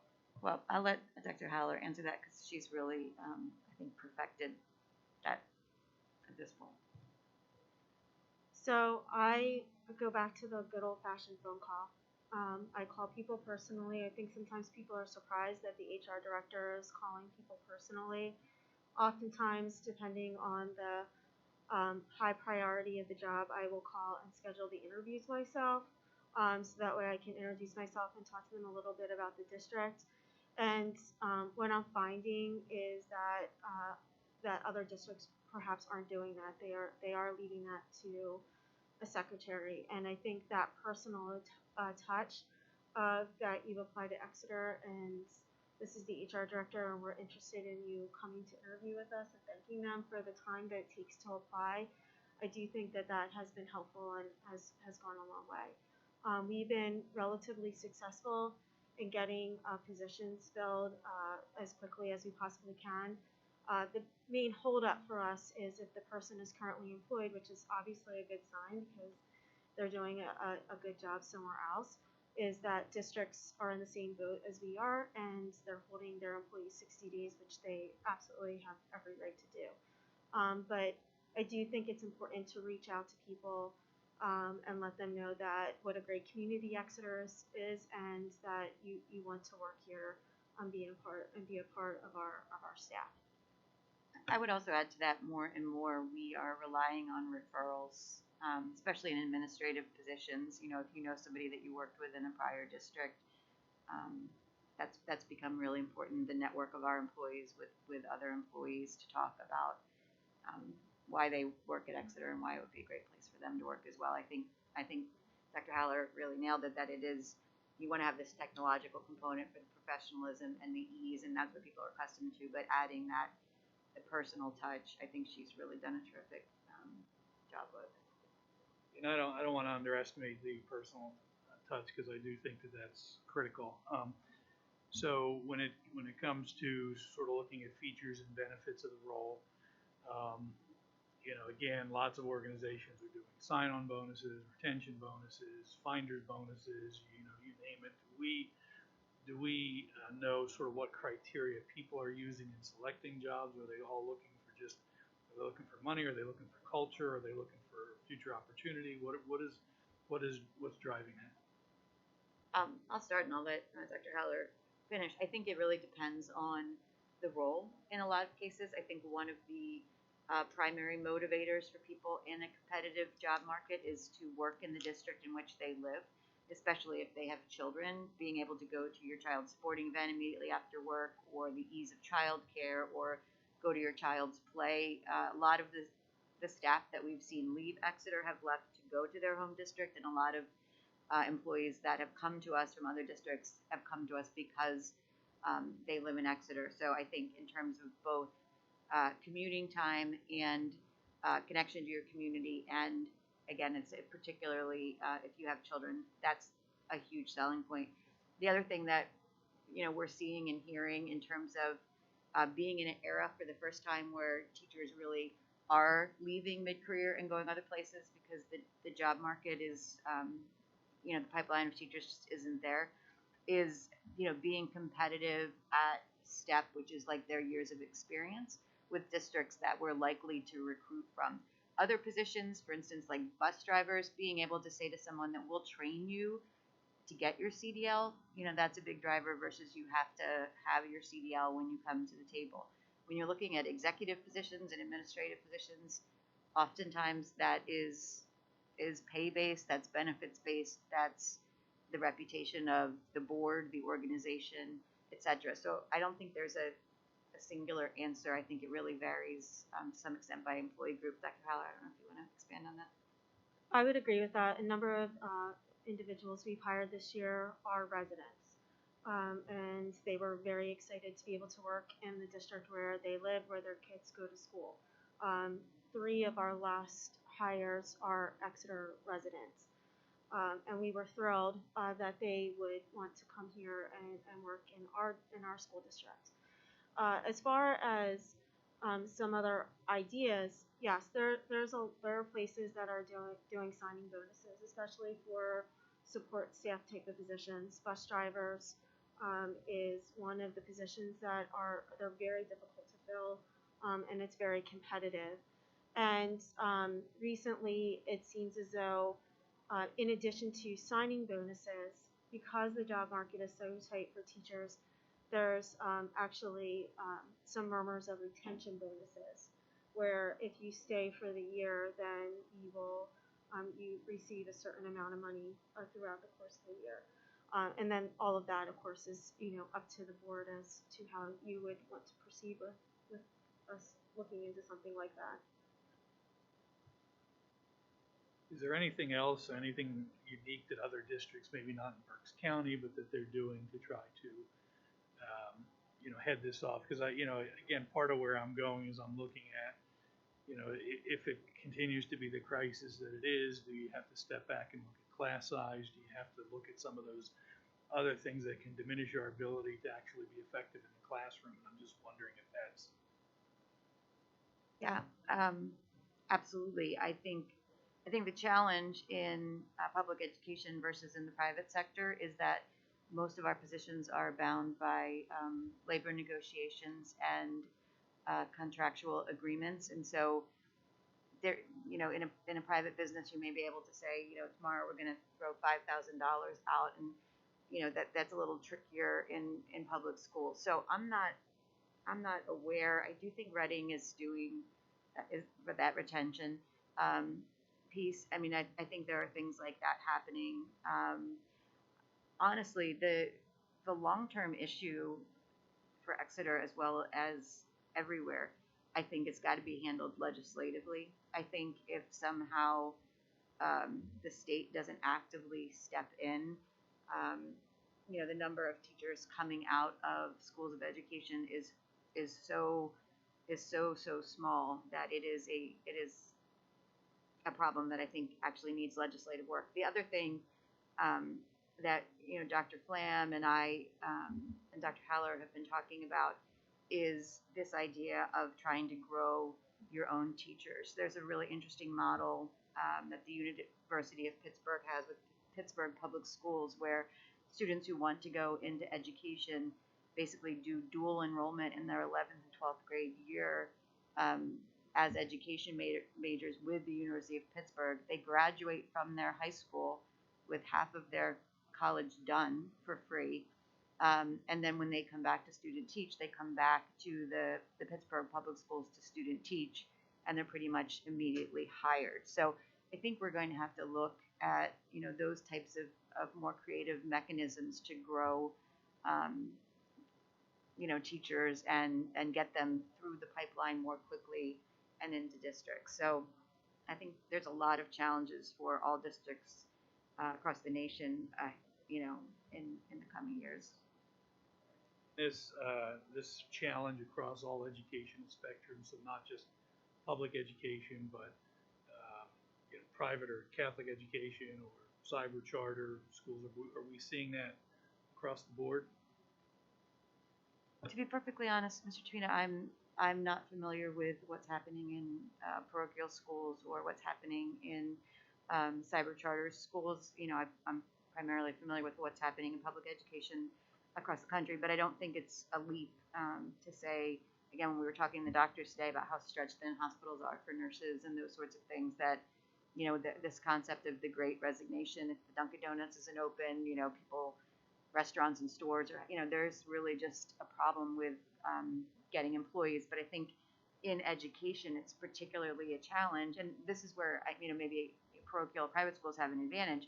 If you have to have Pennsylvania certification, if you have to do all of those things, there are not a lot of shortcuts to get there. You can hire someone to work at Dunkin' Donuts tomorrow. We need someone to have gone through 4 years of school, and then if you want them to be a principal, they have to have gone through school and then taught for 5 years and then taken a principal exam. And then if you want them to be a super, it's a really long timeline to get people into these jobs. So that's why, again, I think it's important for school boards.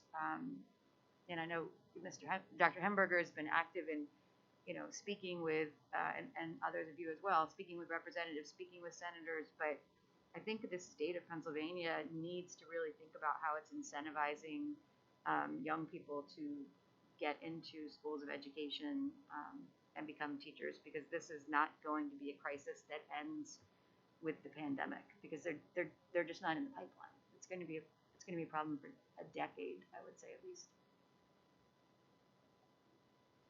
I have several questions, and I want to preface it with saying that I understand the having a portal for everything, how nice that is, and how much we want to see that, and I appreciate the explanation of where we are in Exeter and where we need to get to.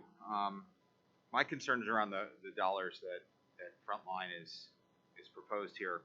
So first of all, I don't know if the district has looked at other paths besides Frontline. We're looking at cutting out a $7,000 antiquated system, albeit, so I understand that.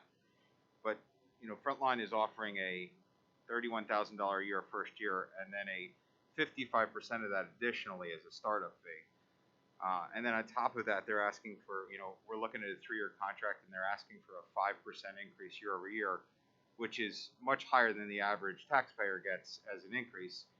And my other question is, we say that we have it in the budget, which is good if we do. The question is, knowing that inflation is coming in all aspects of what we're seeing, including construction and things like that, is it better off for us right now to be able to save that money, knowing that we're going to be having these crisis inflation situations as we go through, the next budget year. So while I appreciate the fact that we need it, I'm wondering if right now is the time to spend that much money. Mr. Morgan, I would say absolutely right now is the time to spend this much money. Part of the reason it's in the budget is we've been talking about this for about a year, thinking about different products, thinking about what's on the table. And this is one of the hardest things, I think, in any education budget, I imagine in any budget, is what is the cost that you can't see, right? You could see Skyward versus this.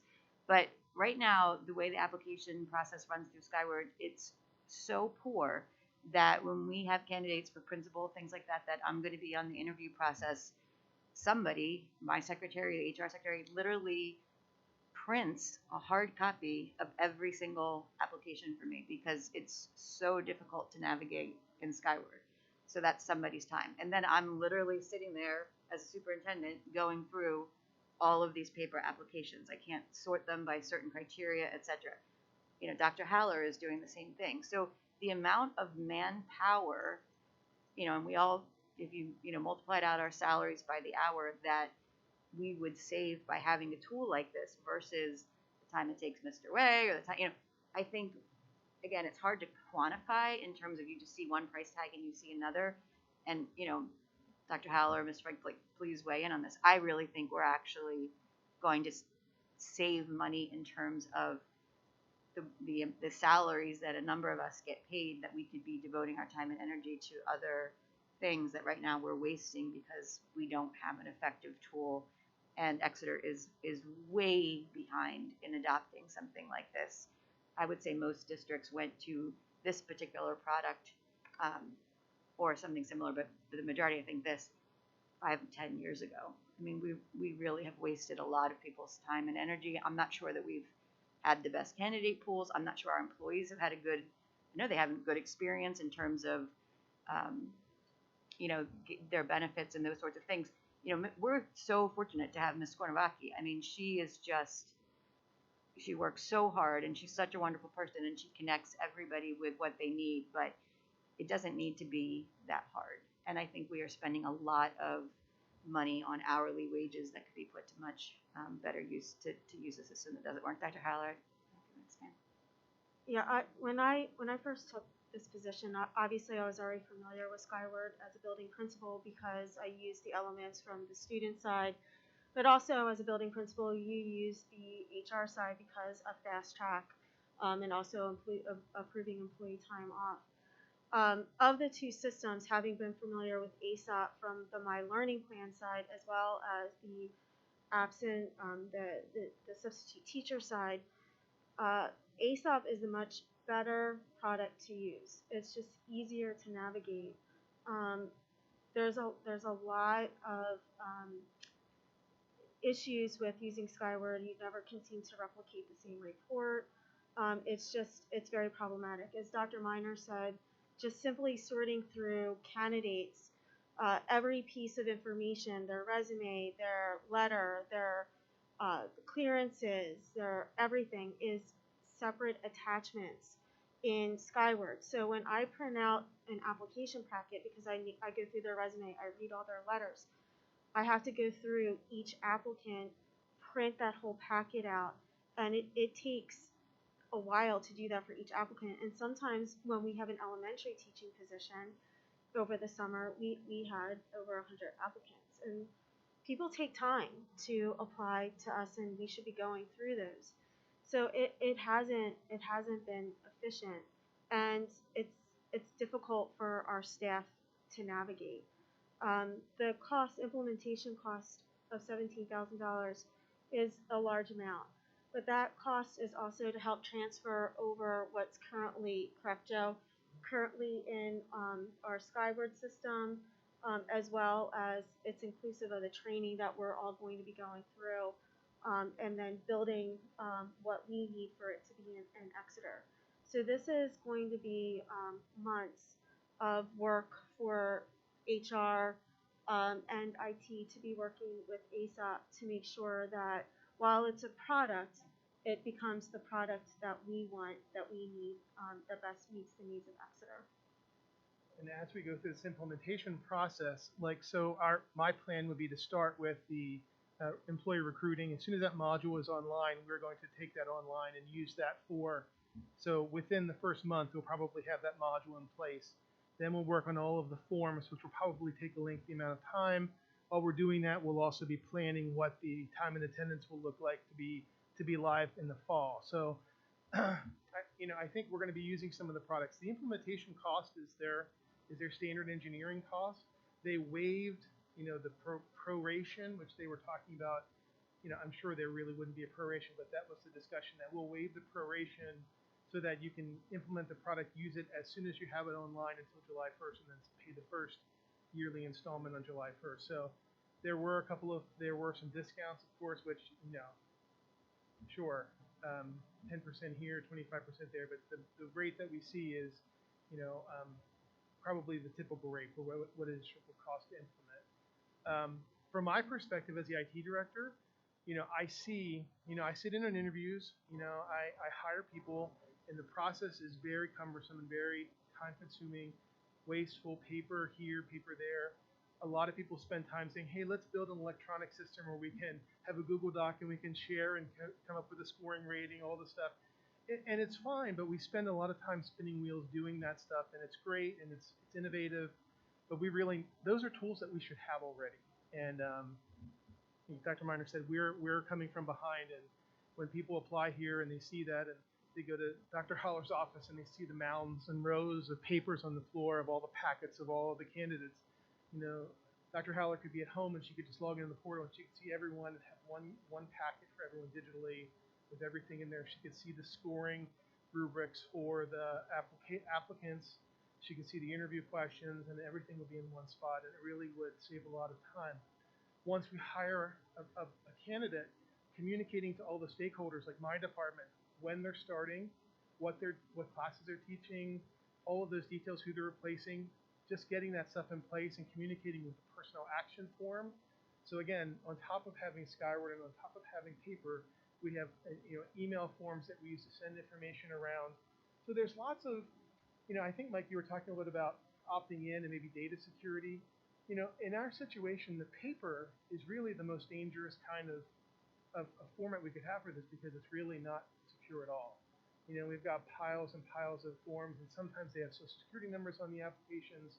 So it's extra steps that we have to take to really secure that information. So the things that we're not seeing, the money, the cost of savings are really, there's a lot of transparency, but I think I heard someone say that a normal HR organization has about one employee for every 100, one HR person for every 100.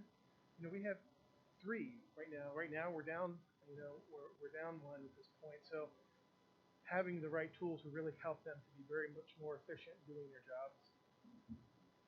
I think this is kind of a classic example of penny wise, pound foolish. I legitimately, we have spent a lot of time as a team, with Brian, with Joe, with HR, and really thought about the cost associated with just not really having a system. I don't even think it's fair to say that Skyward is a system. As Joe was saying, there's like a million piecemeal things, and honestly, ultimately, not only does it cost the district time in terms of everybody who works here that's involved in the hiring process, our salaries to do all that extra work, I think it costs the district when we don't have the ability to quickly generate reports and make really informed decisions. It's always a struggle to get who has this certification and how many years that they've been there. And I just think the inefficiencies undoubtedly and the inaccuracies cost the district money that just is never seen. I'm certain of it. Just to circle back, I think Mr. Morgan asked this, and I don't know if I heard an answer, but was there other software platforms that we looked at other than Frontline? We did. There are several other products that do a similar type thing. They're all sort of already part of ecosystems. So I'm totally drawing a blank on the other product that's part of PowerSchool now, but they're just called PowerSchool. It's a very similar thing, but districts tend to use my learning plan for their teacher for all of their professional development, professional growth, and like they already use a product for substitute. I don't think the Power School product does any of that. So there's a huge disconnect to having them separate. So there is a value. I think honestly, Frontline. I'm trying to think if we got a quote from Power School. I don't think they ever responded actually. Yeah, we also had difficulty getting certain vendors to respond. But just to add to what Mr. Ray said, he brought up about the ASOP part, which is the substitute teacher. We already use 2 of their products. So we use ASOP and then we use the My Learning Plan. And later on in the agenda, you'll see about the substitute teacher. There's a lot of districts that have gone to their different services. They have outsourced their substitute teacher piece, whereas ours is in-house. And just having the whole process from the substitute teacher as well as My Learning Plan also include the time off or the time in attendance for support staff, as well as the onboarding piece, which we don't currently have at all. It would just add a lot of different pieces that would just make HR, the business office, and the tech department run more efficiently. Yeah, I don't think there's really one product that does everything that we're going to see when we have everything in place. Power School, again, if we were using Power School as our business, as our finance system, I think there would be maybe some way that you could say that would work. But again, it's part of that bigger system. The ASOP stuff, the Frontline stuff that we're talking about is going to be its own employee, basically, portal for all of that information. But like I said, I'm not really sure. Oh, what is the name of that other product? We use it down Chester County. Talent Ed, right. And the Talent Ed is just sort of the recruiting side of it. So there's lots of vendors that have competitive pieces, but none that have a competitive suite, I would say.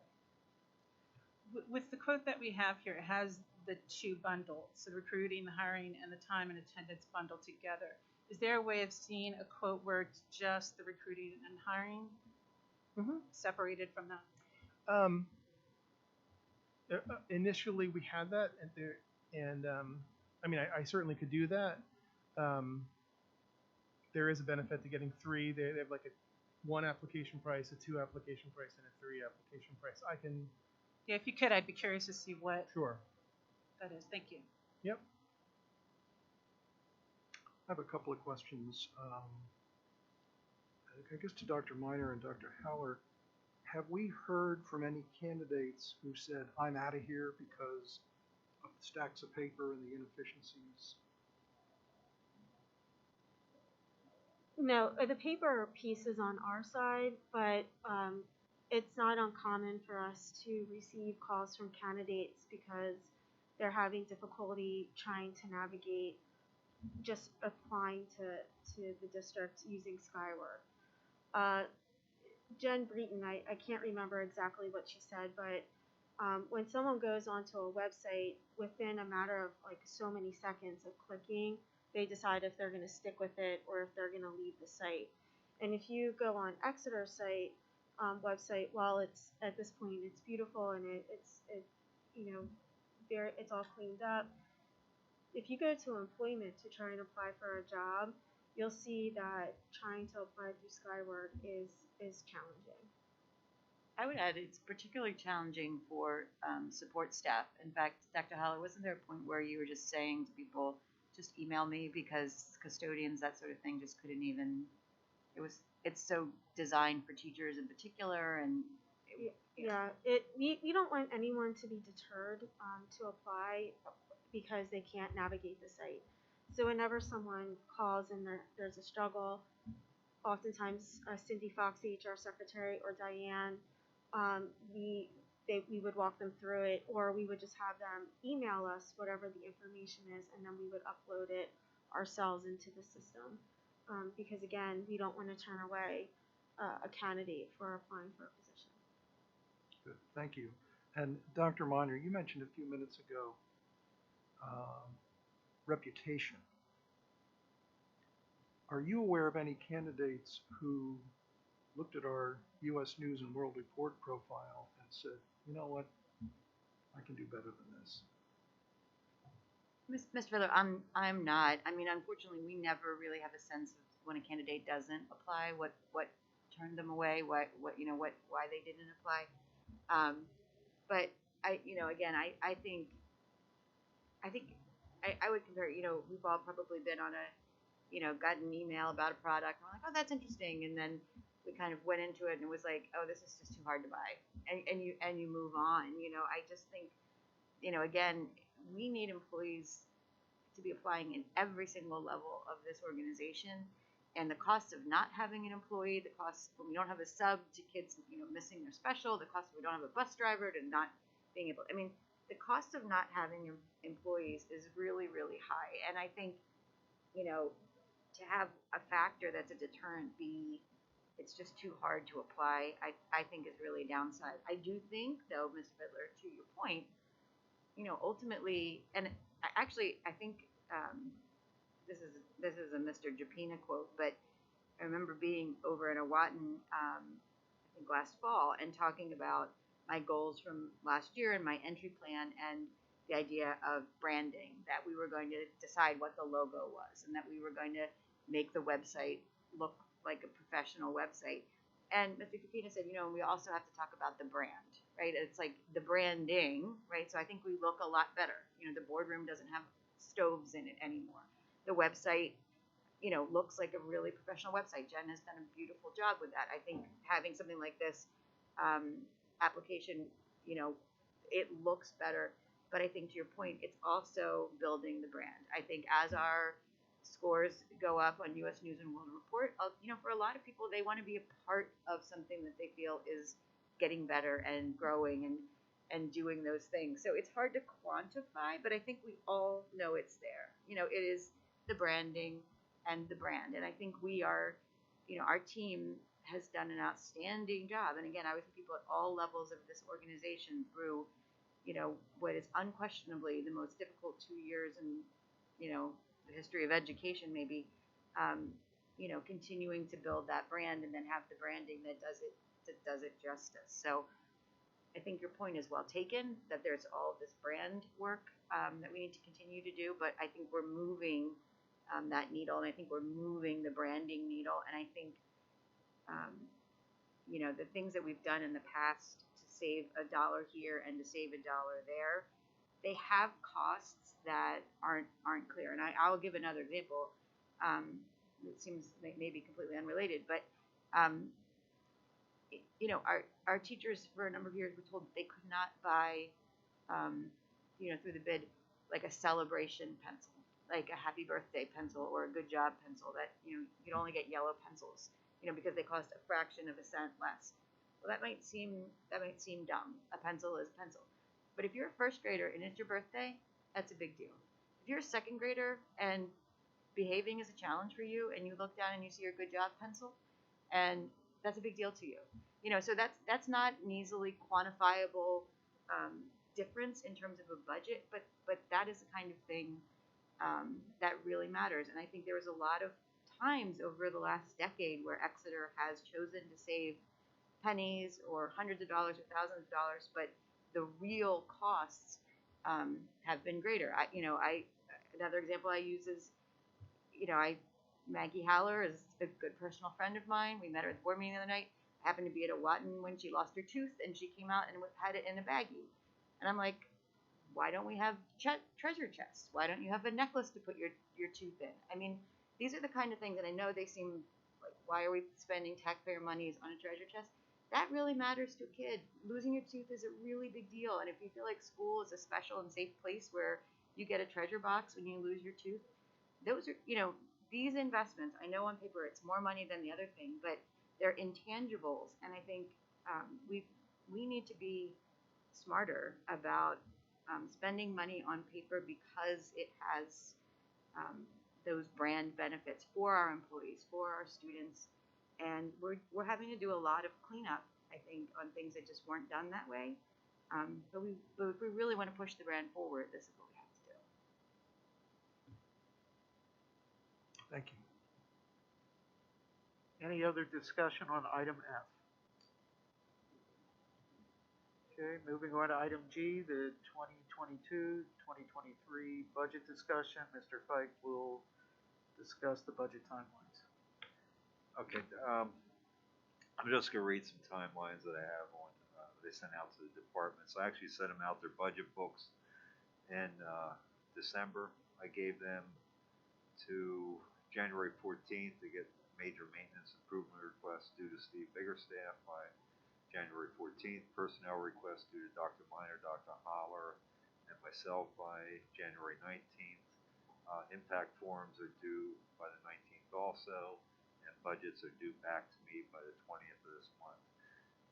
My plans are to put everything together, then go back and talk to the department heads and make sure that what they put in there is needs, not wants. And prioritize. Have a budget book together for our committee of the whole meeting in February, and that time we'll set regular budget meetings. We'll sit down with Dr. Miner, go back over any personnel requests, and make sure that our budget's aligned to our goals. That's an important thing. When Dr. Miner mentioned the treasure chest, when you think treasure chest, it's a little quarter box that's on a necklace. I've seen them in other districts. The kids wear those like it was a trophy. Those types of things. There's other things that I've come across that we stopped filling the medicine cabinets because why should we pay for someone's aspirin? Well, guess what? If they have a headache and they have an aspirin here, they aren't going home. They're working. So those types of things. It's not. I just want to add it to what you said. I'm sorry, but those types of things I put in the budget. It's very little money, but it goes a long way for retaining people. That you appreciate the teachers, you appreciate the staff, you appreciate the students. I think the parents then see we appreciate their students, their children. So on the budget timeline, I do have a motion tonight to not to vote on next meeting not to exceed the index. From what I'm seeing, we do not have any exceptions that we claim. We're not way over in special ed or extra costs in that area. The index resolution, I say not to exceed, the maximum we can raise taxes by the index, the adjusted index would be 4.5%. Last year was 4%. It's a 3-year average of the consumer price index and a bunch of other things like your ability to tax. I'm hoping we don't have to go that way, but right now, by passing that resolution, it gives us to basically the end of May to adopt the budget or post the budget for the public. So we plan to have meetings from February on. In May sometime we'll adopt the preliminary budget or adopt the motion to advertise a preliminary budget and adopt the final budget in June. By law, we have to adopt it by the end of June.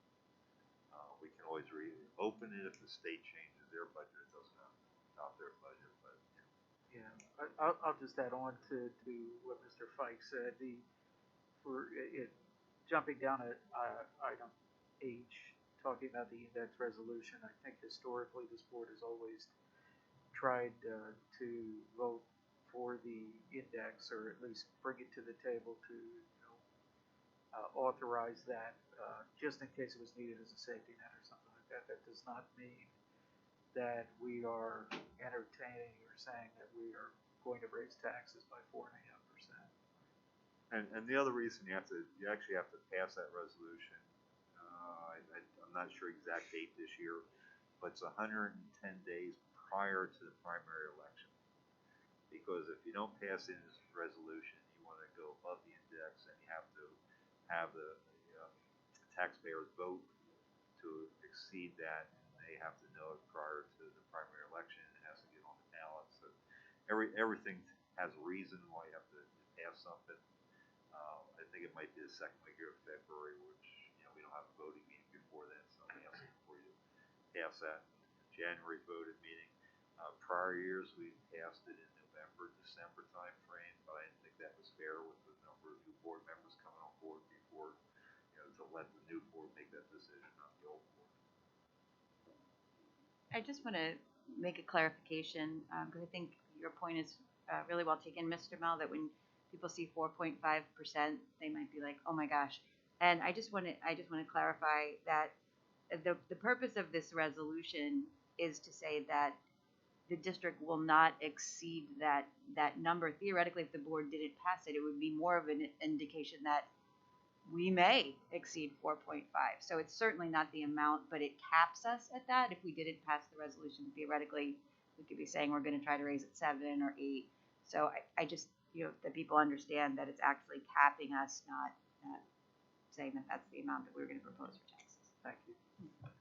And there was one other thing I wanted to get the board's feeling on. We talked about this last year, and it seemed like the board was split, so we didn't do anything.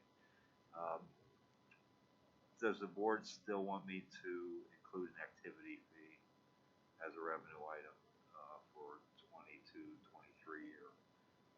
We did not have one in the 2021 year because we were virtual, so we didn't have fall sports, so we didn't feel it was fair to, the board said not to charge it for winter and spring sports because it's one fee for the whole year. If they play all 3 sports, they only play one fee. Does the board want to keep that up, or does the board want me to create a budget without it, or both ways? Do we have any idea of how much revenue we're talking about when we It's about incorporate- $70,000. And I know last year the board was somewhat split on whether we should charge students to participate or not charge students. So I thought I'd bring this up at this time. Yeah. It is, and I can't recall from those discussions from when I've watched, but is there assistance given to families that cannot afford that activity fee? I think that's where I see a problem. We do have waivers. We also do have private citizens that actually give money specifically for that because they don't want the people not to participate if they can't afford that $100. I'm not sure how many people don't even ask for it or don't participate because we have no idea on that. Yeah. A lot of people are proud and won't admit they don't have the money to pay for the child. When would you need a decision on that, Mr. Pike? Well, we need it before we adopt the budget, but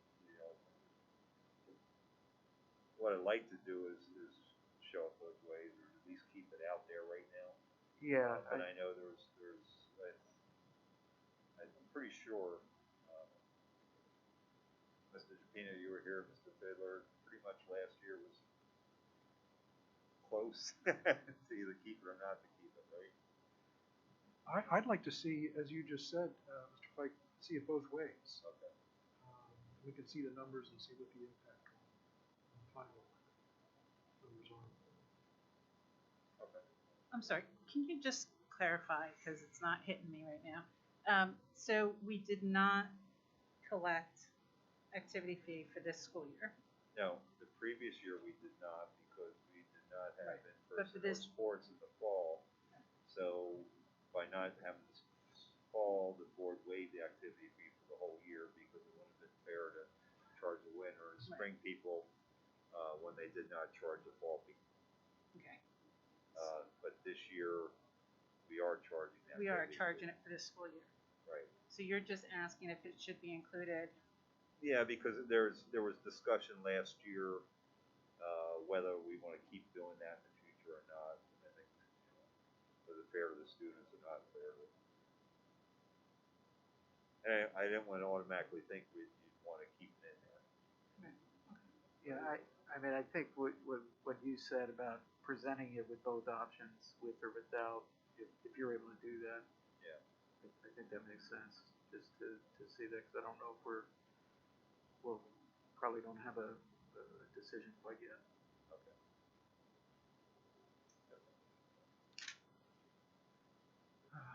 So, Everyone, there's no problem with the not to exceed resolution?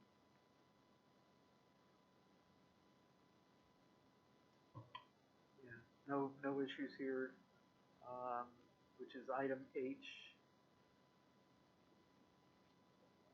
Any discussion on that? So we would move that to the voting meeting next week then. Correct. And then item I was, I think, a repeat of the item E. Is that right? Okay. So then, if there's no other discussion on that, we can move into item J, which is the bus maintenance garage update. Okay. So our plans were, well, first of all, the bus maintenance garage, the property would be turned over to the contractor on the 17th to start fencing and putting silt socks that week. The following week, they plan to demolish the building, start removing topsoil of soil. They'll also be removing the gas tanks or the underground tanks. That could take up to 2 months. The plans are that they would have the foundation laid sometime in April, May. The steel's coming for the building the first week of June, and that seems like it's a solid date. In the meantime, we have gone to our original plan. We moved the buses to the different schools. We do have temporary fueling tanks for diesel and for gas. I have an arrangement with the IU, and it's a month-to-month lease for $525 a month to use their facility over, I think it's Tuckerton, but it's actually right on the other side, 222, going towards Leesport, to maintain our buses and to inspect our buses. Our mechanics went over there, they would bend and look at the facility, and I don't think there's a problem there. We were talking as a plan B to the township about, I originally went to them and asked if we could use one of their garages, and they came back and suggested the promenade because there was a Midas muffler shop there that they thought we could use.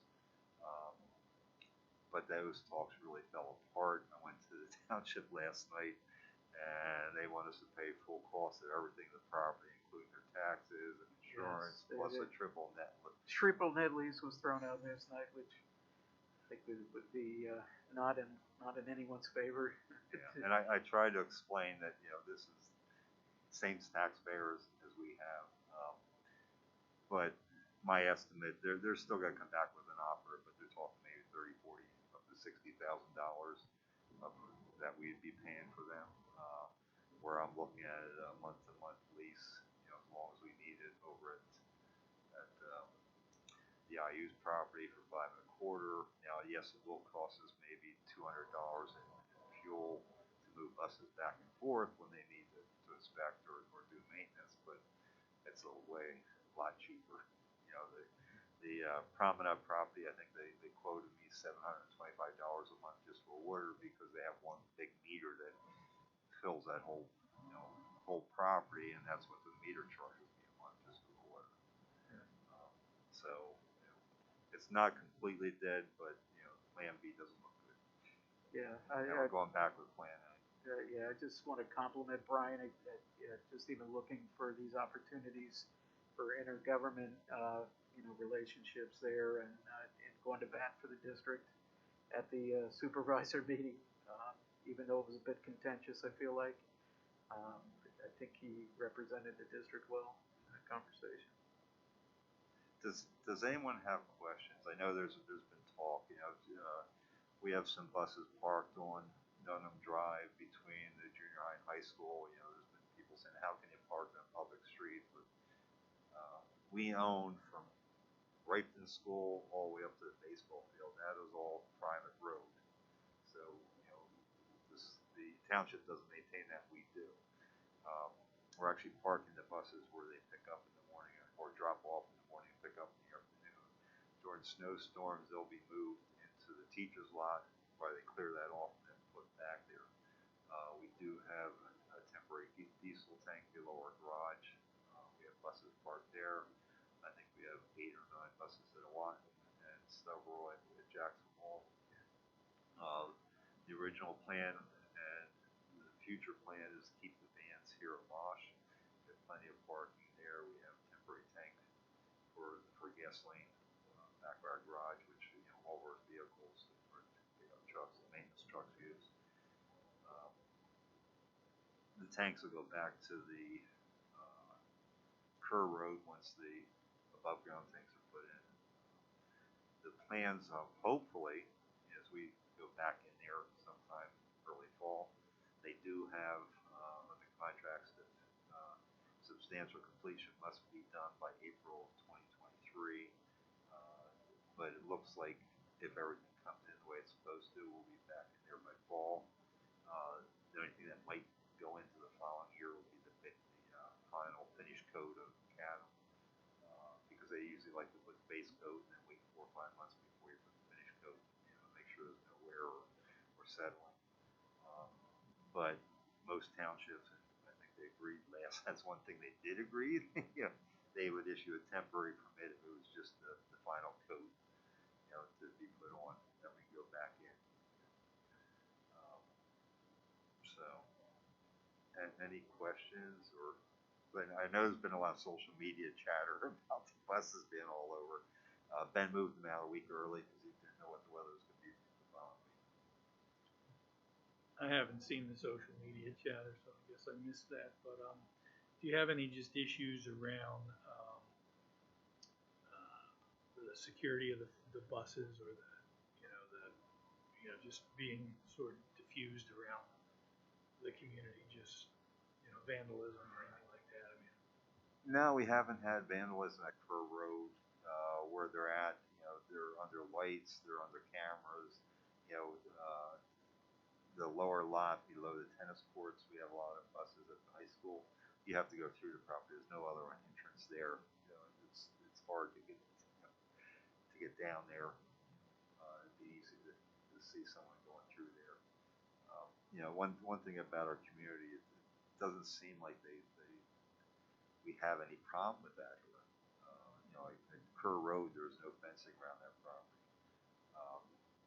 I think the first time we've had anything, we had a broken window this year at Kerr Road, and I don't think that was probably someone throwing stones, not realizing they hit something. It could have even been, someone driving through the property and picking up a stone, but we don't know because there's no security cameras there to even be able to follow back. All we know is we had a window broken on one of the buses, and that was the first time they said they had any vandalism. I'm not even sure if you call that vandalism because it could have been someone cutting through the property from the alley up, throwing a stone. So knock on wood, things could change, but I don't think we've ever had a problem before. Don't expect us to have a problem in the future. I know one of the questions I saw floating around there was about the block heaters. I assume that last night was a pretty good test of that, and it seems like everybody got to school this morning okay. And yeah, they actually put something in the gas called DEF or something that really I don't think they've had to plug in those block heaters in years. Even though we have the outlets, where they just and the outlets they only had was for maybe 10% of the buses. So they've never had a problem. It's not like we're out in Wisconsin or Minneapolis, that they have 10 days in a row below zero. Now there will be some additional time in the mornings during snowstorms because we do not, with the way that the fleet spread out, we do not have the sweep that drive underneath, so they're actually be sweeping off. They call them roof rakes to take the snow off because by law we're not allowed to drive commercial vehicles on the roads unless the snow's removed. So there'll be a little additional time, and Ben knows that, the staff knows that to come in early to clean the buses off before they can leave there. And they won't be blocking fire lanes either. No, they're not blocking fire lanes. There was a I don't want to call it a problem. At a lot, they were told to park up against the curb.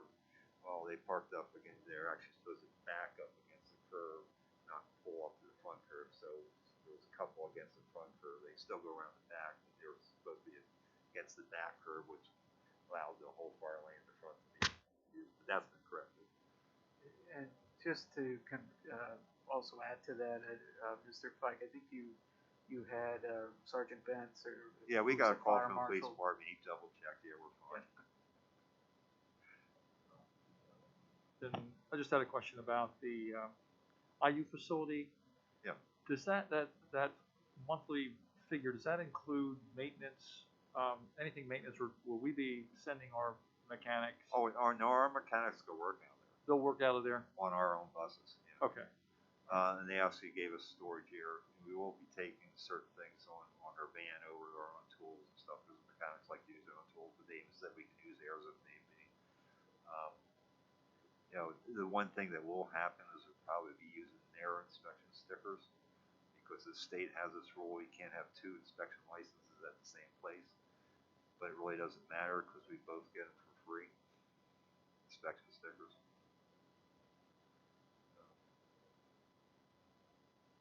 But our mechanics inspect any bus.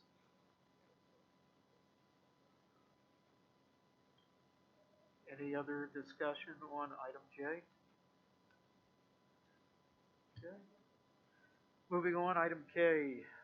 It is recommended that the Board of School Directors authorize the business administrator to issue payments timely for payroll and other payments to take advantage of early payment discounts and rebates and to avoid penalties and fees. All expenditures will be published and subsequently ratified by the board at the next available public voting meeting. Only those expenditures that require payment of the district, as described in this motion prior to board ratification, shall be made in this manner.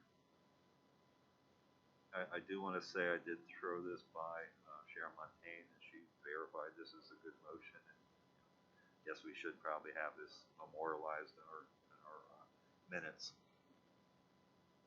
Brian, is this for a limited time, or is this going forward from here? This should be going forward. You can make it if you want every year to redo it. This has been past practice. It's also common sense in my mind.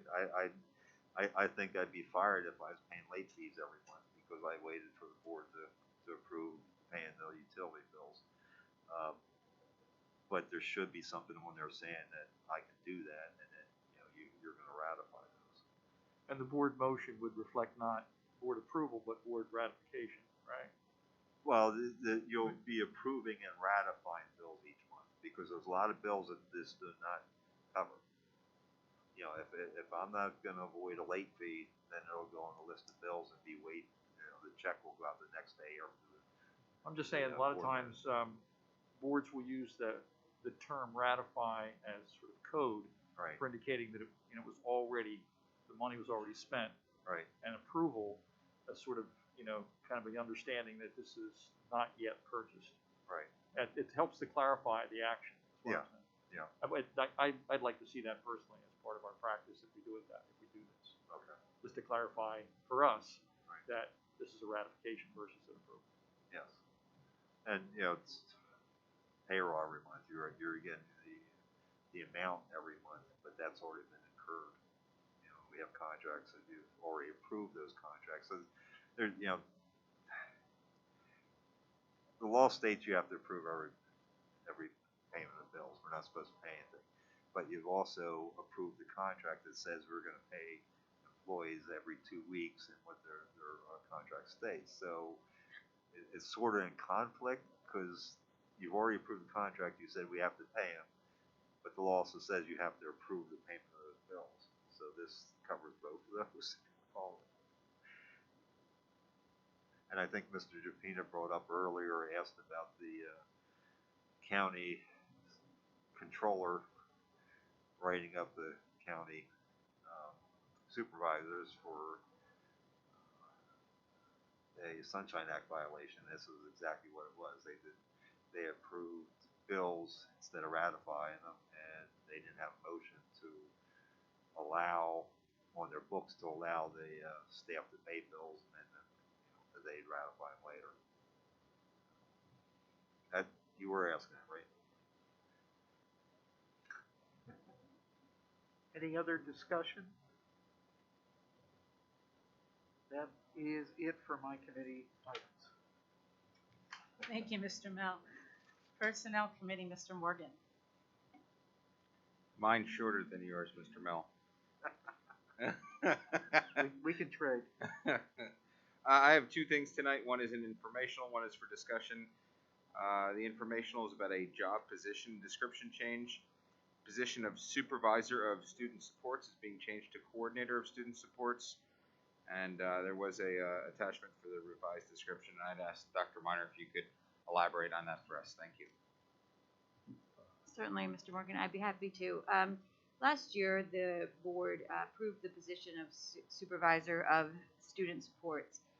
That is a position that we feel is vital towards our 100% graduation rate. And basically, just to remind the board and the community what the position does, it's designed so that students in high school who are at risk of not graduating and don't have IEP case management have a case manager. So it's basically case management for regular education students who are at high risk of not graduating. Typically, the profile of a student like that is complex. It may involve homelessness. It may involve issues in the home. It may involve transiency. It may involve drug and alcohol issues. There can be a lot of things, even just attitude towards school. So we think having somebody who is focused on these students and the complexity of their case, attending conferences, attending interagency meetings,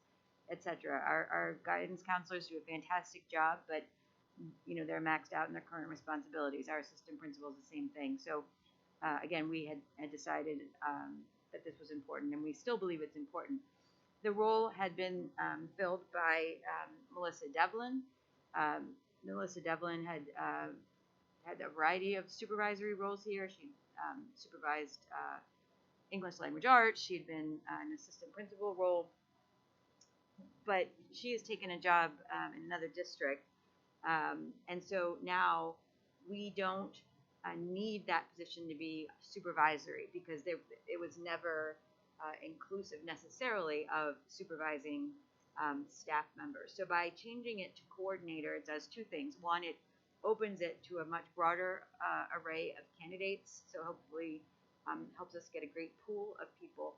And two, it saves us about $38,000 actually dollars because the Act 93 rate for a supervisory position versus a coordinator position is about a $38,000 a year difference. So we think we'll be able to get the same service and our students' needs met, be able to draw a good candidate pool, and then be able to save the district $38,000 a year in salary. Dr. Miner, I have just a question about the Title IX coordinator role. It says Title IX coordinator for all student-based investigations, K-12. Isn't that Mrs. Holler's role? Isn't she Title IX coordinator? Yes, so she is Title IX coordinator, and as you know, with the changes in Title IX, the depth and breadth of investigations has become huge, and the amount of time, and so it's a job that often takes multiple people. Dr. Haller always handles it when it's employees as the director of HR, but when Title IX issues happen between students, so not a student and an employee, but simply between students, it's appropriate to have somebody who focuses on that. And again, to have this person, especially if we're able to have somebody who has a mental health background, has a counseling background, that sort of things, often if it's found not to be a Title IX violation, there is a need for counseling, there is a need for mental health support, that sort of thing. So in terms of ultimately the Title IX process, Dr. Haller would maintain her responsibility for the final result, but this person would help her with all of her other responsibilities, focus on student investigations, but under her leadership. Yeah, I don't want to overstep, but I just think that the way it's phrased, it almost appears as if we could clarify that. Just rather than supporting or assisting the Title IX coordinator with, as opposed to actually being titled Title IX coordinator, which I think has some legal ramifications as well, so. Yes, absolutely. I'll ask Dr. Haller to make that change in the job description before we approve a candidate. Just want to add that I think that this is a great position. I think that, whenever we look to add things, in this case, it's not necessarily adding things, and we're actually keeping it and saving, which is, a win-win for us. I always like to look at what our strategic goals are as a district. This definitely falls directly into what those goals are. I like the fact that it identifies at risk, and this is helping us to maybe get those kids that might have slipped through because of one thing or another. I guess the question I have is, when we say at risk for not graduating, are we identifying these kids as early as 9th grade or 10th grade, or are we just looking at seniors and saying, oh no, we better get them back on track? Maybe you could explain about that. Absolutely, Mr. Morgan. So when I started here, I've told the story several times, but when I saw our graduation rate at 90% fell then to 89%, the idea that 1 in 10 students wasn't graduating in Exeter, I just couldn't possibly believe that was true. It is and was true. And so last year, I think our team, made Herculean efforts to get seniors to be able to graduate. But we obviously don't want to be doing that. We don't want to be, having a crisis after the fact. So we want to be as proactive as possible. Not only because we want kids to graduate, but also, be successful in high school and enjoy the high school experience, and, be prepared for, a career afterwards and all those sorts of things. So not only is it the goal to reach students in 9th grade, it's to reach students in that transition from 8th to 9th. What do we know about a student coming out of the junior high that might set them up to struggle? But it's not an exclusive window. So if we had a student move in, there's a variety of triggers in terms of their credit acquisition, whether or not they're failing classes, whether or not they've been referred for, various issues, that sort of thing. So, a student could conceivably be put on the case as soon as they came from 8th to 9th, or any time between 9th and 12th grade. Dr. Meyer, I have another question. In terms of this person's employment, is this someone who will be under the Teachers Association contract? And I don't see it in here. Yeah, it would be an Act 93 position. Oh, an Act 93 position. Mm-hmm. Could that be clarified Yes. in this as well? I think it's probably good to kind of make sure that. Absolutely. Because otherwise, I was just assuming it was. Is this a 10-month position, sort of? It's Act 93. It's 12 months. It'll be 12 months. Mm-hmm. Okay, that's not clear either. So part of what we are hoping is that we can offer services throughout the summer. A lot of students who are at risk, the nature of what puts them at risk doesn't disappear over the summer, whether that's mental health counseling or other types of support. So to have that person be able to offer that continuity, as well as we're hoping to have a person who their past experience and their credentials and qualities would assist us with professional development for our general teaching staff, our support staff, on how they, in their day-to-day roles, can be supportive of the students at risk as well. I'd just like to say that after you get somebody up and running, I just wanted to note, I think it'd be great for us to hear maybe twice a year from this person, just to hear how they're doing and how this service is helping our students and helping us to get to our goal, which is to get our students all the way through. So I think that's a terrific idea, Mr. Morgan, and ultimately, I think to hear from students who graduate, their personal experience, I think, will be really rewarding as well. Any other discussion? Okay, the next and final topic up for discussion for personnel is daily substitute rates. I know that this was brought up last year prior to us being on, or the new of us being on the board. I know that Dr. Haller has some information on substitutes and would like to open it up to you, and then maybe we can have some cross discussion after. So just to share a little bit of history about the substitute pay here in Exeter.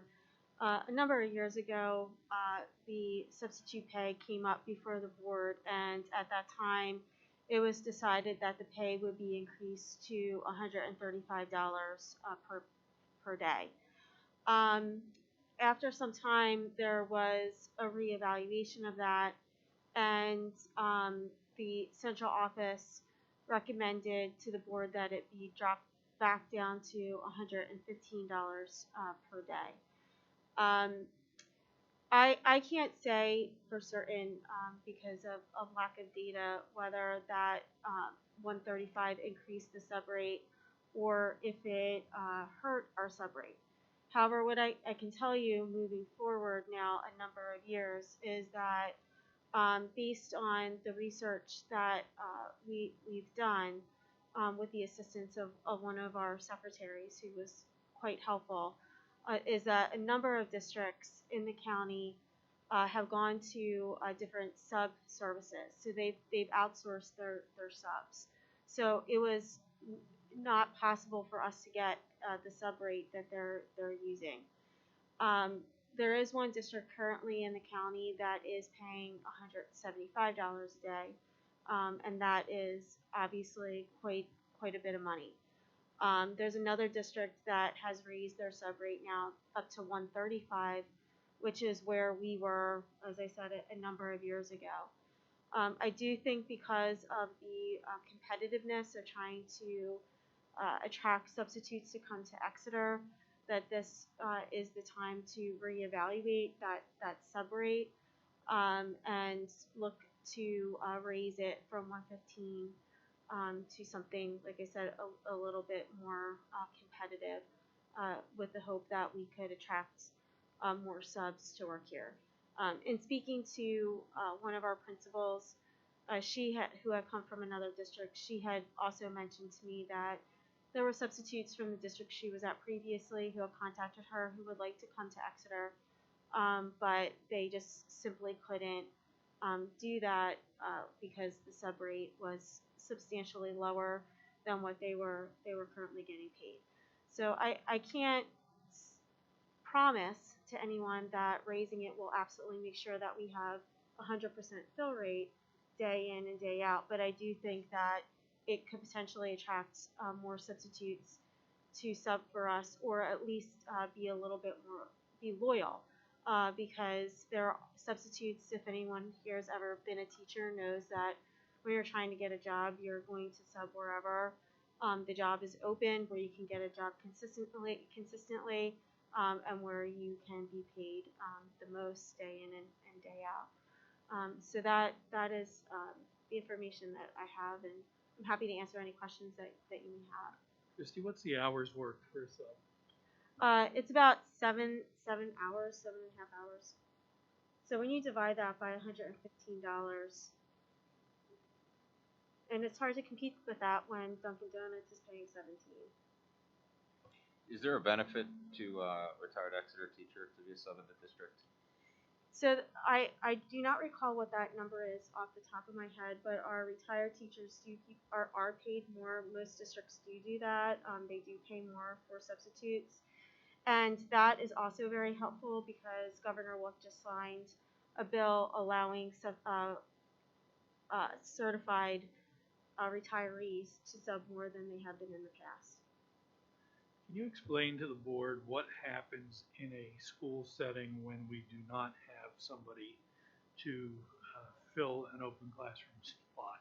Sure. So at the secondary level, because of the way the schedules are, teachers have prep periods. And the building principal, usually along with the building secretary, look at those schedules, and then they look at when teachers have open prep time, and then they pull those teachers and craft a schedule so they can cover the open period. So essentially, the teacher loses their prep period to cover those classes.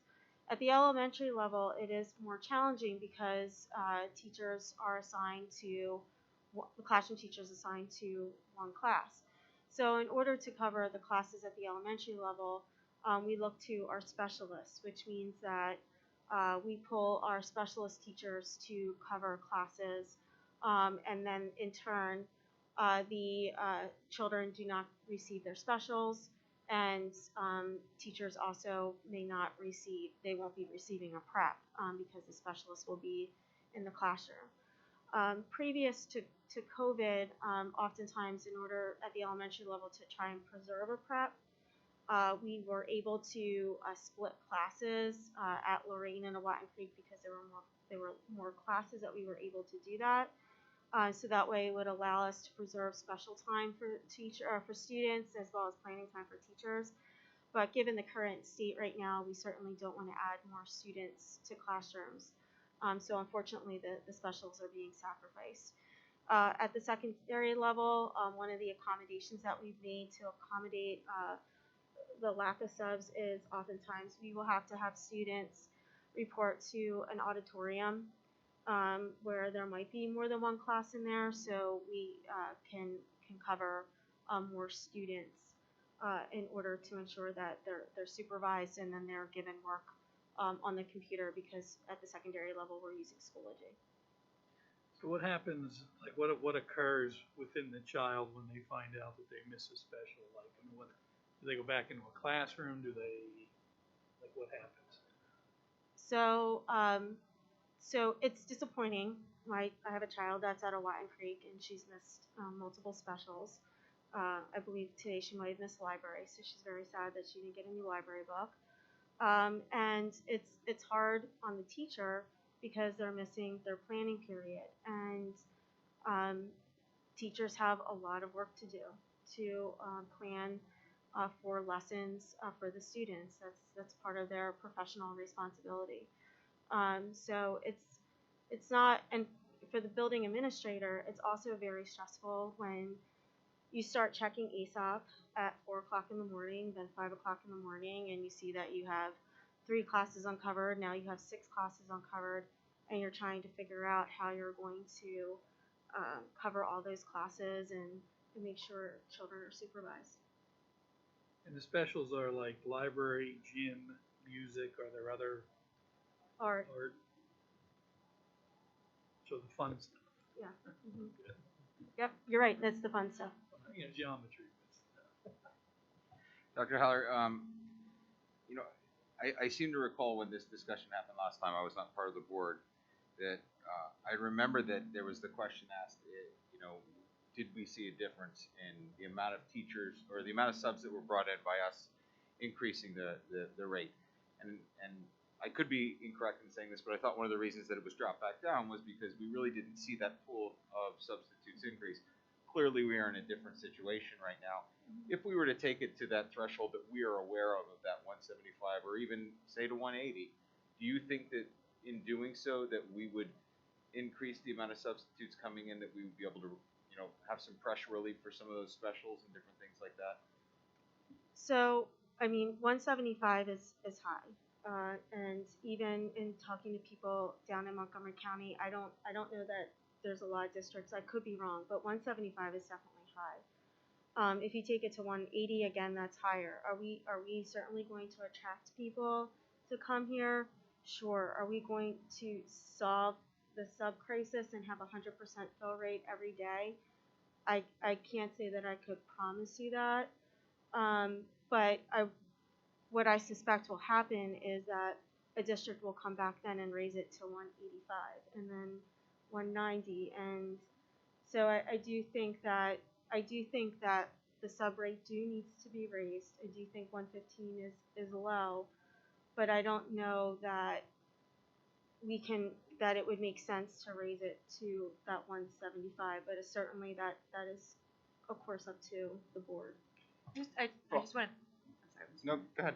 I just want to throw in, you know, earlier I talked about, you know, legislative solutions. You know, this is a real problem because although maybe Exeter decides and can do that, Antietam can't do that. You know, what I think at some point, you know, legislators need to step in and establish, you know, maybe a maximum rate, because we're all competing with each other. We're all in the same business. You know, all of the schools in this county are all trying to do the same thing, and to get to the point where we're having bidding wars on bus driver pay and substitute pay, because teacher, whatever it is, because there just aren't candidates.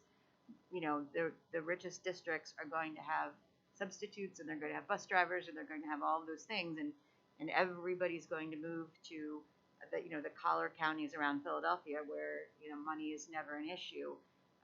So this is a sidebar, but I do think that, you know, as governmental officials and board members, we do have to think about this, that, you know, it's not sustainable to have a bidding war with everybody on every topic moving forward. I mean, it's going to crush school districts. So while I do think it makes sense for us to have a competitive rate, I think for us trying to have the highest rate is just going to set up the next district to set theirs even higher. And I think that's a point where, while I feel very strongly that Frontline will save us money, I don't feel that, you know, being the highest priced person in the submarket solves the problem in a way that it makes the fiscal sense to be putting out that kind of money. And just to add to that, I do think it would be helpful to have a tiered system. So, you know, we do somewhat have that where we pay daily subs the one rate, and then when you sub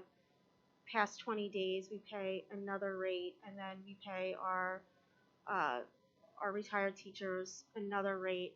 And I do, from my perspective, I think loyalty is very important. That if we keep getting people in, they know our schools, they know our students, they know our teachers, they know our schedules, and that would be tremendously helpful. And I think also being able to attract retirees is hugely important, because our retirees, they are so dedicated, and to try and attract some of them back would, I think, also be extremely helpful. That might be an area, to go back to Mr. Japina's point about a bonus. You know, if you sub for Exeter for 50 days in the course of a year, you get $1,000 bonus. You know, I mean, because it's not just about the daily rate. We want people to keep coming back. You know, the more they come back, the more they know the buildings, the more they know the students, the more they know the teachers, and the more predictable, you know, day to day it is that we can have those fill rates. So I think if the board wants to think creatively, I think incentivizing, you know, giving a bonus for X number of days that you sub for the district might be the kind of place to utilize an approach like that. Last question to Mr. Fike. You know, if we were to propose a number for a daily sub rate, it's just, you know, we could use 175 because it's what it is. I'm not saying we need to go there, but given that we know that there's a crisis right now, that part of that crisis, a large part of that crisis related to the pandemic, can we use that difference of that $60 a day? If we were at 175, can we use ESSER funds for that because it's educationally based? You probably could, but the other thing you got to realize right now is we have unspent budget for substitutes because we haven't been able to get substitutes. I guess my point So you know, we budget to have, you know, a certain amount of substitutes a year, and we're probably not even a third of the way we're going to finish it. Number that we really needed. So there's unspent money that's already budgeted that's not going to be used. We have money in the sub account. So you'd actually be supplanting, and you don't want to do that. So Dr. Meyer, then would your recommendation be that we look at a number that gets us through the crisis? So maybe say, you know, we want to be at this level until the end of the year, and then reevaluate that number if we need to bring it back down. I don't know what the definition of the end of the crisis is really going to be, Mr. Morgan. I mean, I know that, you know, obviously right now we have more people out because of COVID. We have some subs who don't want to sub because of COVID, but the reality is, you know, as we talked about earlier, that pipeline is drying up. We don't, you know, students are not graduating and then subbing for 3 years waiting to get a job. They're just getting a job. And frankly, you know, teaching is so hard and has been so stressful under the pandemic that when people are done, they're done. They don't want to come back and sub. They want to play golf or do whatever, and it's well deserved. So I think that the board really shouldn't think of this as a short-term issue. I think if we're going to increase sub rates, I think it should be, you know, a focus on I'll share that every previous district that I worked in utilized a substitute service. And when I came to Exeter, I was really shocked that Exeter didn't use a substitute service. And what I found initially was that we ended up with a better fill rate because the people who were subbing for us were actually committed to Exeter. They were retirees, they were community members, and everybody wasn't fighting over the same pool of subs in a substitute service. So historically, that's worked well for us. So I think that the target should be, and I would say this about our salaries in general, should be being competitive, not the highest, and incentivizing loyalty, longevity, that sort of thing, and expecting that it's for the long haul. I mean, that we're going to need to do this for a while, and and adjusting budgets accordingly. I just think if we pay 175 this year and then next year we go back to 115, we're just going to be back at square one. I've got a question to either Dr. Miner or Dr. Howard. Do we know what all the districts are paying? You mentioned a school district at 175, we're at 115. I guess my question is, where are we in the 18 public school districts? So it was difficult to get that information because so many districts use Kelly services. So what they pay, their sub rate is not readily available. But what I can tell you is that based on the research, that the highest was 175.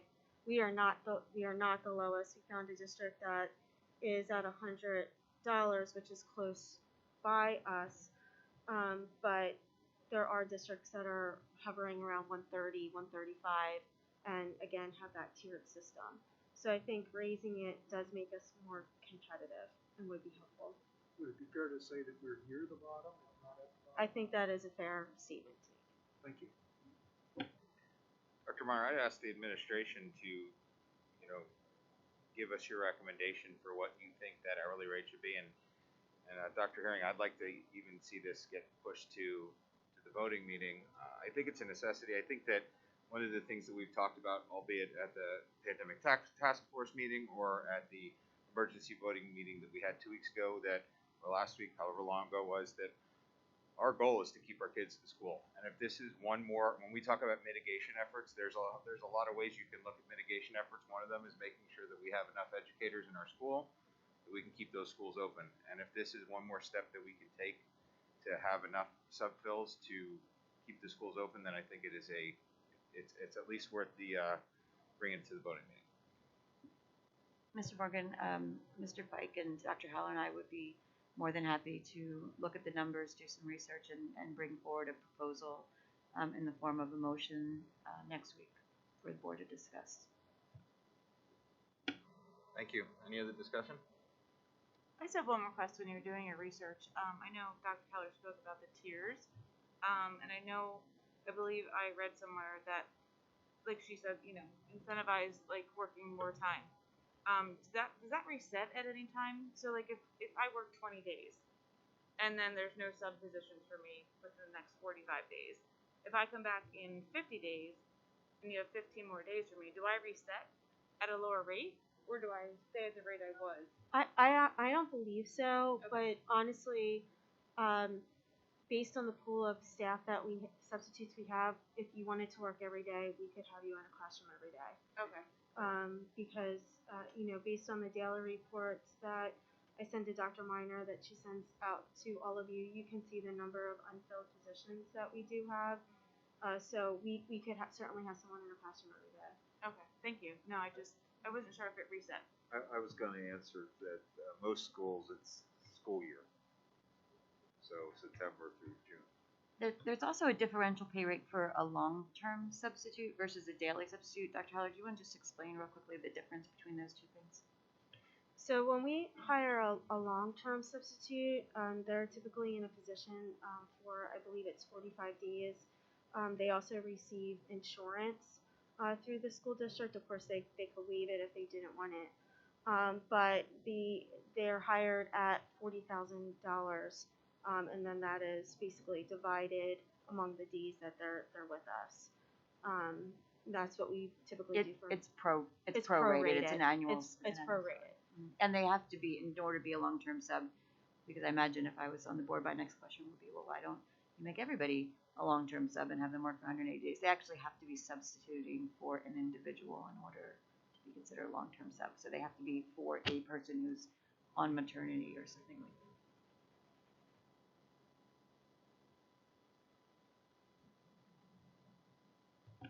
That's it for me. Thank you, Mr. Morgan. Policy Committee, Dr. Hamburger.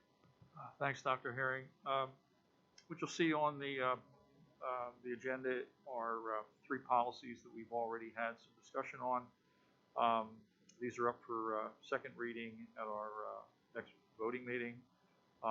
These are the three policies that have been modified. They are existing policies, but they've been modified to include a statement which directs staff to report a student, a threatening student, to the threat assessment team, and then to work in coordination with the team to kind of ensure that the student is not a threat to other students, to staff, to the community at large.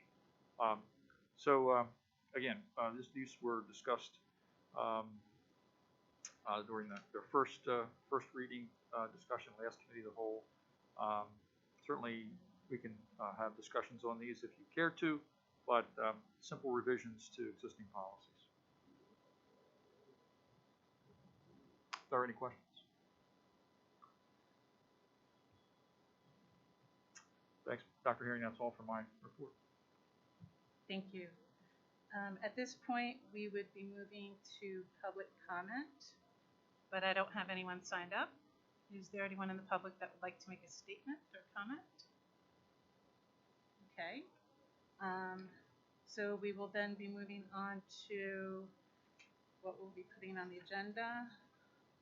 We're going to be moving forward the following items to our voting agenda: the meeting minutes, district calendar, staff conferences, LERTA application, Frontline education contract, not to exceed index resolution, payments in advance of board meeting, daily substitute rates, and policy for second reading.